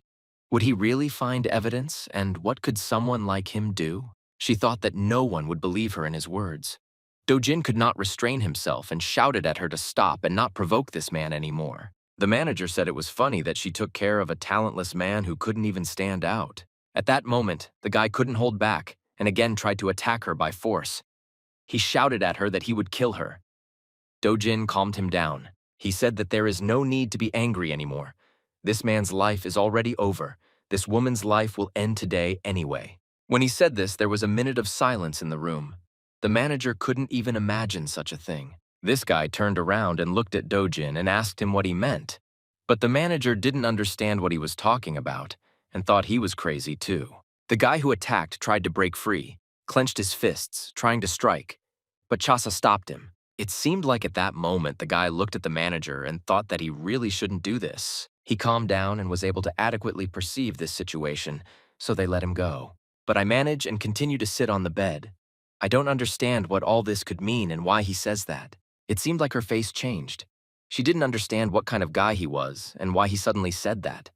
And she also didn't understand what they did to this guy. She couldn't hold back when she saw that her student was unconscious and she shouted who they were. After such a question, Chasa looked at her partner and thought about what he might say. Dojin was not at a loss. He turned his head, looked at the manager, and said that they came on business from the afterlife. The manager sat on the bed. Her face was scared. She didn't understand that this meant the afterlife. Then she thought it was just some kind of joke, and she smiled, deciding that it couldn't be true. Why did she look at the girl and ask, so she is a prosecutor, such a pretty girl, and probably studied very hard. And if she contacts her, She will send a whole crowd of lawyers from law firms of former judges and chief prosecutors. The case will go to the Supreme Court. Chasa answered her that this would not happen because the court she would go to was at the lowest level. The manager then told her that they would see how she would be in her father's bar alone after she had her lawyers coming after her. Then she turned her head and saw the guy who was attacking her, that he was starting to disappear right before her eyes. At that moment, Dojin understood everything and asked Chaz if it was really the girl who interrupted him and said that the barrier had just deployed. It was indeed McDougie's barrier, and it was clear that one of the representatives was right in this room. The hour jumped, and the force right in front of the manager on the bed, she told the guy to be careful here.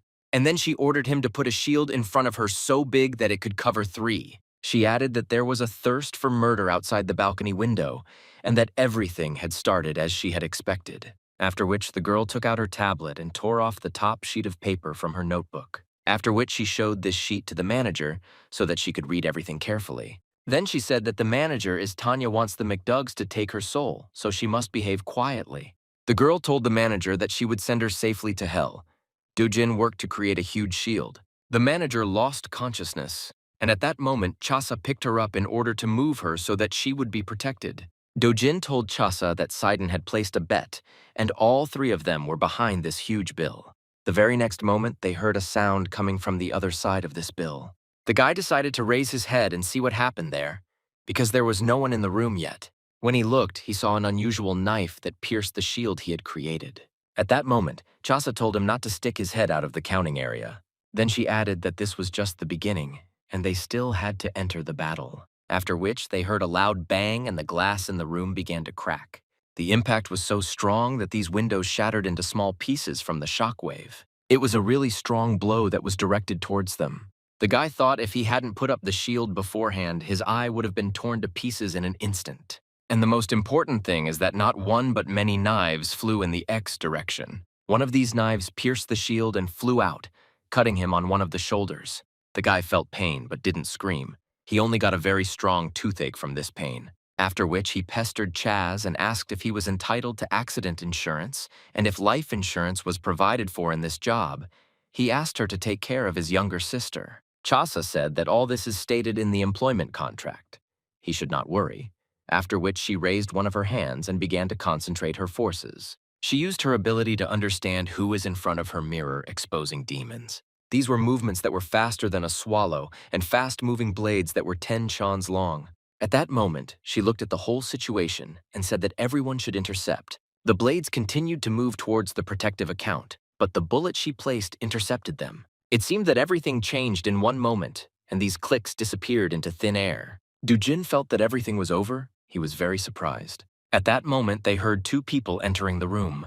They needed to figure out who it was. Their opponent this time said that even with such precious treasures, due to the absence of Pak in the matter of capturing them, they have to interest the power of man. Even if the Reaper God there is nothing special in front of them, stood 2 McDoug. One of them said that to create such a huge shield, he must have already spent a lot of peck. And then he turned to the Lady Reaper. He wanted her to simply give him the loot. For an hour, I couldn't even imagine what would happen next, and that the guy was already ready. He created that very rifle in his imagination and said that his mistress, he says that they should not have any negotiations with McDoug, after which he opened fire, throwing the opponents aside. One of the opponents was thrown back so far that he almost fell down. At the last moment, he managed to grab hold, pulled himself up and said that it was very cruel. She thought that she could not imagine that this guy could use 2 weapons from Piek at the same time. Then McDoug stretched, looked and said that it didn't matter because she didn't come to fight alone. After which she said that she was ready to present them with the servants she had specially brought as a measure for his weapon. This servant said that she promised to give him a chance to excel. Does she really trust him completely with this battle? Summer Sun said that she would do as promised and she would not interfere in the fight. The servant thanked her for her trust. Right next to this servant, a huge rat fell. Now it is clear who this servant was. The guy thought that this rat, and this can't be, of course, the power of each bullet is huge. Well, even so, 1 bullet killed 1 creature. From that moment on, the servant said that he had better carefully count the remaining cartridges, although it would be useless. The guy didn't think so, but the servant continued to say that there still weren't enough of them to kill them all. He said that there wouldn't be enough cartridges. There wouldn't be enough of them because he consisted of many rats. which the next moment released towards the young man. When the guy saw this situation, he thought that there were too many rats from the gun, and they couldn't be stopped. These rats approached with only one thought, that they needed to use spells and break the shield. These rats were tasked with casting a spell to destroy the shield using a spell. Many rats that approached them moved in such a direction that they used the same spell. A little more and they really could have broken the shield with their spell. The guy held this shield with all his might so that they could not harm the three of them in any way. He closed his eyes in order to concentrate all his efforts on keeping count. Chasa decided that she couldn't remain idle. She tore off another sheet of paper from her tablet and extended her hand forward. In this way, she wanted to help so that their enemy could not harm them in any way. The rats that attacked did not understand what happened and what it was. It was a protective barrier and they were thrown back. At some point, these rats thought that this protective barrier was very weak and that they needed to gnaw at it to simply gnaw through it. The girl said that this protective barrier was created quickly using a simplified scheme, so it is really not strong and they will soon break through it. She said that she would create a stronger, full-fledged protective barrier in the room opposite, so they should take refuge in the room opposite. The rats realized that this was a very weak protective barrier, and now they are gnawing at it in an instant. They started gnawing at it from all sides. The clock that carried the manager on her shoulder ran into another room, and the guy ran after her. He was thinking about only one thing, this pack of rats and how to deal with it. Summer's son, watching everything that was happening, said that even if they run away, it would be useless. The rats were given the order that no matter what they tried to defend themselves with, they had to gnaw everything with their front teeth. The summer sun stood and gave the order to her rats that they would snap back with all their front teeth. Chasa and Dojin ran very quickly to the room opposite. They still had work to do to create a normal barrier. Since the room was closed with a door and a lock, Chasa wasn't going to bother with it. She swung her leg, after which she kicked the door with all her might and it was knocked down. The door just flew out into the room. All that was left was to jump into this room and create a new protective barrier. Rats about agrees that barrier that was in front of them a little more, and they will be able to break through further. Before Jin was ready, he held his weapon and was ready to destroy the rats that would break through the barrier. He wanted to ask what he should do next, and whether it was really impossible to catch this pack of rats with that mirror. She replied that it was impossible to defeat the McDugs with a magic mirror. They can only be defeated by human peck. The guy asked her again if each of those little rats was really McDug. Chasa answered him that yes, although it was the first time she saw the McDugs in such a 5 form, Roy. Judging by how individuals without hesitation sacrifice themselves for the sake of an attack spell, worse, all rats share one consciousness. So she took a step forward and tore another page off the notebook that was lying on the tablet. She threw this piece of paper up and said that first she would protect this room with a full-fledged protective barrier. At the same time, she used the spell that was in her arsenal. This was necessary in order for them to act further. Within a few seconds, she had actually protected this room with a full-fledged barrier. Then she turned and looked at the young man, and I said that he had another weapon that he could create, and that weapon had more stopping power. The guy said that he also thought hard about it because there is another limiting weapon that can be created at this moment. This is a compact firearm that can be used with the bill, and this is the best option. Although he looked at the drawings of the internal structure and the encyclopedia, what she gave him, but he had not studied the internal structure of the other weapon well enough to create it. She asked him again. He still looked through all the drawings, after which she said that it is of course dangerous, but even with such fragmentary knowledge, there is a way to materialize a weapon. And if this continues, a pack of rats will eat them up.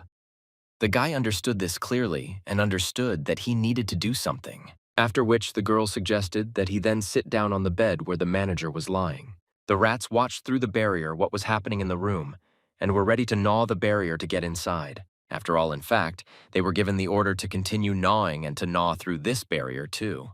Chasa said that from now on, she will use Peck to super-activate his brain if it will succeed, and he will be able to use his brain, at least for a short time, at more than 100%. She explained that when the bridge goes into a state of hyperactivity, even if it is a drawing of a weapon that he has only glanced at, he will be able to fully understand it and materialize it. She also said that in addition, unlike the materialization of weapons, where the consumption of PK is overcome, the body's efforts will require Peck constantly. Even for him who has the Peck technique, The limit is about 5 minutes, and superactivation of the brain, unlike the usual body enhancement, has a high probability of failure.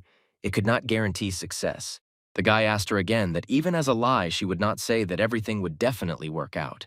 She replied that in such a situation it was a lie. It makes no sense that the rats continued to gnaw through this protective barrier. She said that in order to superactivate the brain, firstly, negative thoughts such as torment and anxiety must be completely erased. The brain must be in a positive state. Then she said that from that moment on, the guy imagines in turn the happiest moments that he can imagine. If he does this, then she will maximize his brain activity at that moment, will add his peck, and on top of that, his brain. At that moment, he closed his eyes and thought what kind of happiness he could imagine. First, he needed to imagine lots and lots of money, because only with money could his sister be cured. And then his sister will fully recover and the threat of paralysis of the lower part of the body will disappear. This is also a great happiness for him. When he sat and imagined this picture, his thoughts were really happy and his face was beaming with happiness. Chasa said that everything is fine.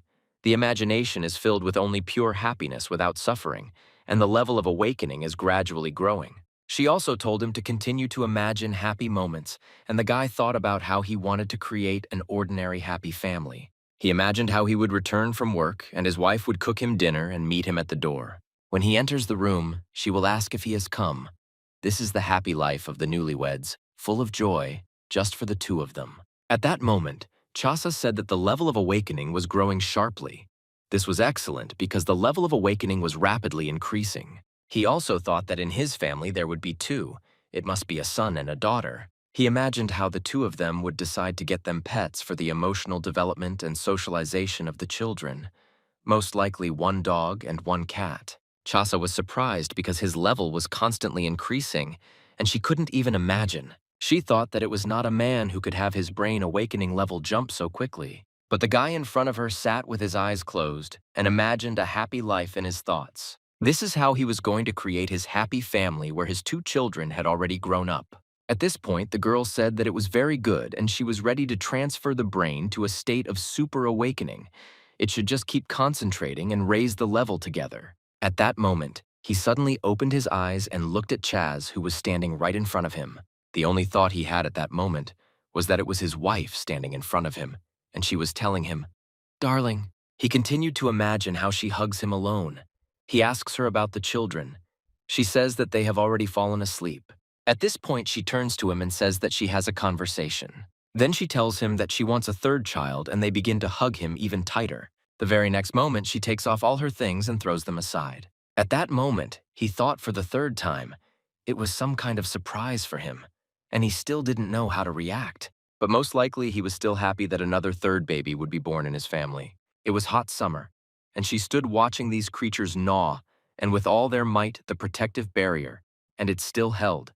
And for the first time, she saw such a goddess. She was on a completely different level than those with whom she had fought so far. But she didn't care because she wasn't going to fight. She just came to watch this time. After which, she took a huge dagger out of her pocket and decided that she herself should use it. And then she thought that she just needed to see how long they could withstand the attack of her rats. Rats really try their best to gnaw through this protective barrier without stopping for a second. It seemed that this huge swarm of rats attacked this barrier from different sides, gnawing through it. At that moment, she looked at the guy for an hour and said that it was simply amazing and that it impressed her very much. She knew she would think only if he successfully awakened his brain using peck. At this moment, one of the Kyrgyz was able to gnaw through the protective barrier and break through it. At that moment, the protective barrier began to crack, and the remaining rats broke through it. After these rats broke through one protective barrier, they 100 times touched the second, already dense protective barrier. When these rats moved further, they hit the second protective barrier and got trapped. Summer Sun ordered them to use a spell to avoid dying when they collided with this barrier. After they used the spell, many rats were thrown aside, but Suk Noa barrier was almost broken. They had to keep gnawing. The rats obediently began to do their work and did not begin to gnaw at the second protective barrier. The Summer Sun ordered them to gnaw further faster so that they would not stop. She believed that the protective barrier was almost broken, and at some point it was actually broken through. One of the crabs was able to gnaw through this protective barrier. What joy these rats had when the barrier was broken and they could break through further. At that moment, Something round was thrown through this hole in the barrier from the side of Chaz, and the guy right into the very center where the rats were. The rats all concentrated and looked without understanding what it was, and something flew at them. In the paws of one of the rats was a grenade that the young man had created, and which he threw directly at the rats. The next moment, the grenade exploded, throwing dead rats in different directions. There was an explosion and the rats were scattered in different directions, but the explosion seemed small to them. The rats turned around and looked at the epicenter of the explosion where that same funnel was. Summer's son was very surprised it was a modern bomb. And this is already the third Bugito gun she thought that if he continues to use Pac, then eventually hanging Sinet. She believed that even if it was a small bomb, they could not be created infinitely. And besides, only those fragments made from Peck were dangerous for them. It was enough to just dodge these fragments. She gave the order to the rats not to pay attention to the one-half bomb if they disperse. The bomb's lethal force is not great. She ordered to gnaw the protective barrier and break through it. And most importantly, to disperse and break through the barrier further. It was only because even one or two bombs couldn't harm them all. But what was their surprise when there were enough of these bombs to destroy all these rats? It was clear that not one of these rats would survive the attack of these bombs. When the rats saw such a large number of bombs, they realized that they needed to be covered with things to prevent shrapnel. It is the fragments that destroy them. It was necessary to stop the fragments. So the rats caught these bombs. The bombs became bigger and bigger, and the rats, instead of gnawing through the barrier, caught these bombs. She had foreseen this moment for some time and extended her hand to use the light of Chogun to influence these bombs. When she launched this color into the corridor where those rats with bombs were, it seemed like it was the end. That's exactly what happened. It was the impact on these bombs so that they exploded. The very next moment, each of these bombs exploded despite the fact that the rat was covering it with its body. Exploding one after another, the bombs destroyed all the rats that were in the corridor. Summer's son looked at what was happening and wondered if all this could be done with the help of Chogun's light. She knew it was a curse, and they were able to blow up all her rats at once. She continued to think that it didn't matter, they just explode loudly.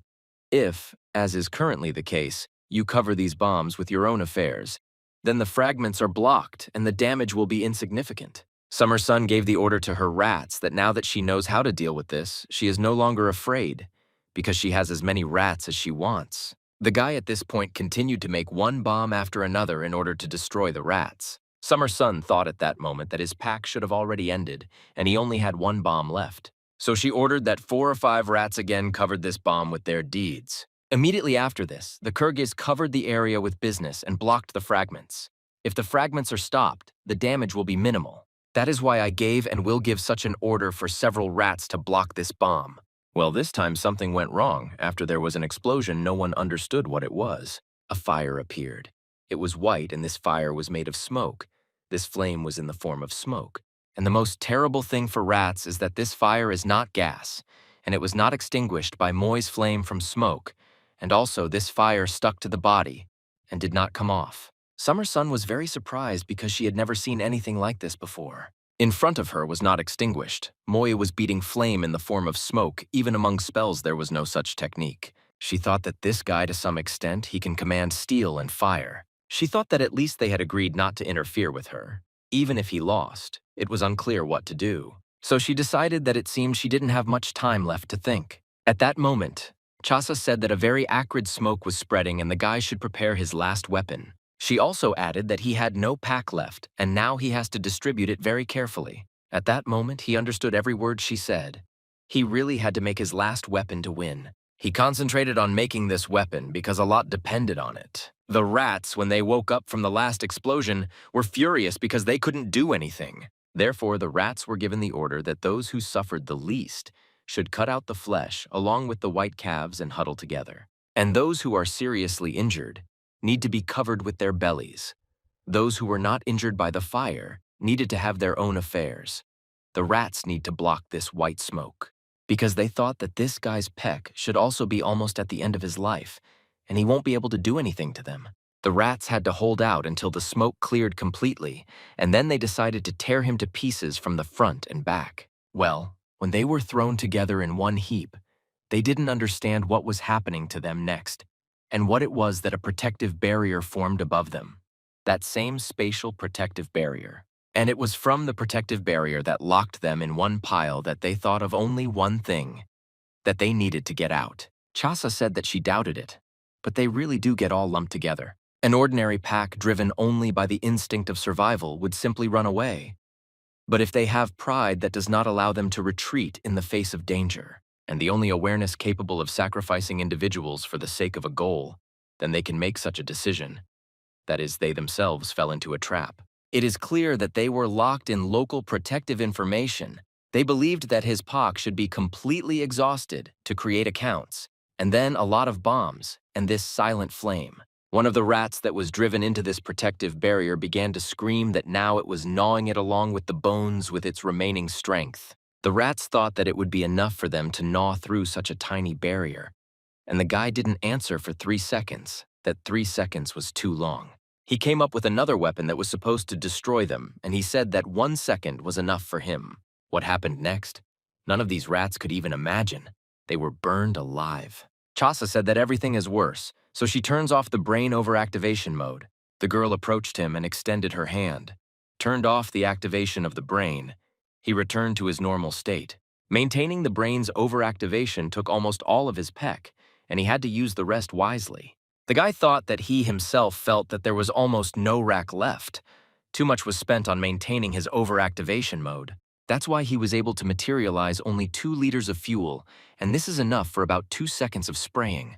But his power will definitely be enough, since he understood that the fight would be over. Right in front of the guy, an opponent appeared and told him to wait a minute. She said that he uses such a trump card. It is a violation of the rules.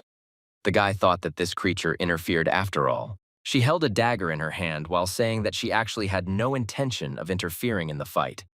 But she changed her mind. She thought that this guy would probably have to be killed right here, and now Chasa was tired right in front of him. McDoug threw the dagger straight at him, and it hit the protective field that Chasa had put up. McDoug laughed, and I said that if she wanted to, then breaking some hastily created simplified barrier would not be a problem for her, and no matter how she seemed, she was actually a fighter. Then she started threatening the girl, saying that if she didn't want a knife stuck in her cute face, she should get out and get away from this guy. She took the hour as an insult that her opponent was speaking towards her, after which Chasa, having heard what she said, asked again if she really was a fighter with such a face and threw away her tablet. Chasa told her that she can throw as much as she wants, Mistress Fighter. Let's see how it ends. The enemy did not stop when she heard that they were telling her this. She decided to act, and the very next moment she threw a multitude of daggers towards the hour to Jean.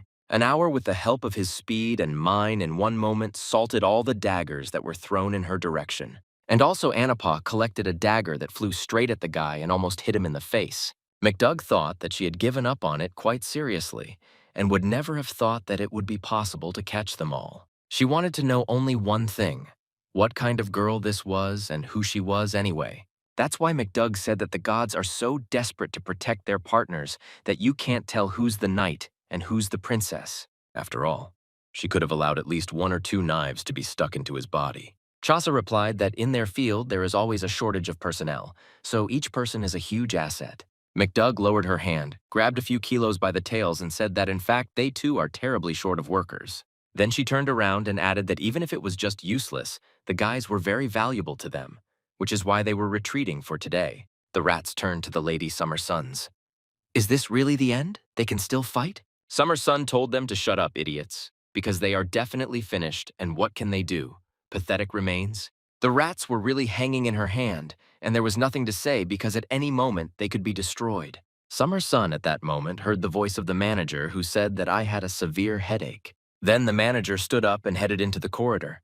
She didn't understand how long she had slept. Going out into the corridor, she noticed the mess and decided that the effect of the medicine had not yet worn off. She had strange hallucinations from the very beginning. The guy thought how awkward it was for her to wake up at that very moment, because everything was almost over. Summer Sun turned sharply and said that it seemed that the time for retreat had not yet come, and she mooed and howled beyond the barrier. And she ordered her rats to go forward and finish off the prey, and the one who is sleeping will receive a reward. The remaining rats headed towards the manager. They were ready to bite her to death the next moment. At that moment, she told her that if she stood like that, it would be very dangerous, and kicked her. She thought that in this situation it would be better for the manager to lie down on the floor for a while. because they needed to prevent the McDougs from taking the manager's soul after her death. After such a strong blow, one of the bows on Chaz's head shattered into small pieces. The very moment came when she let go of her own and was ready to engage in battle with the enemy, because it was her job.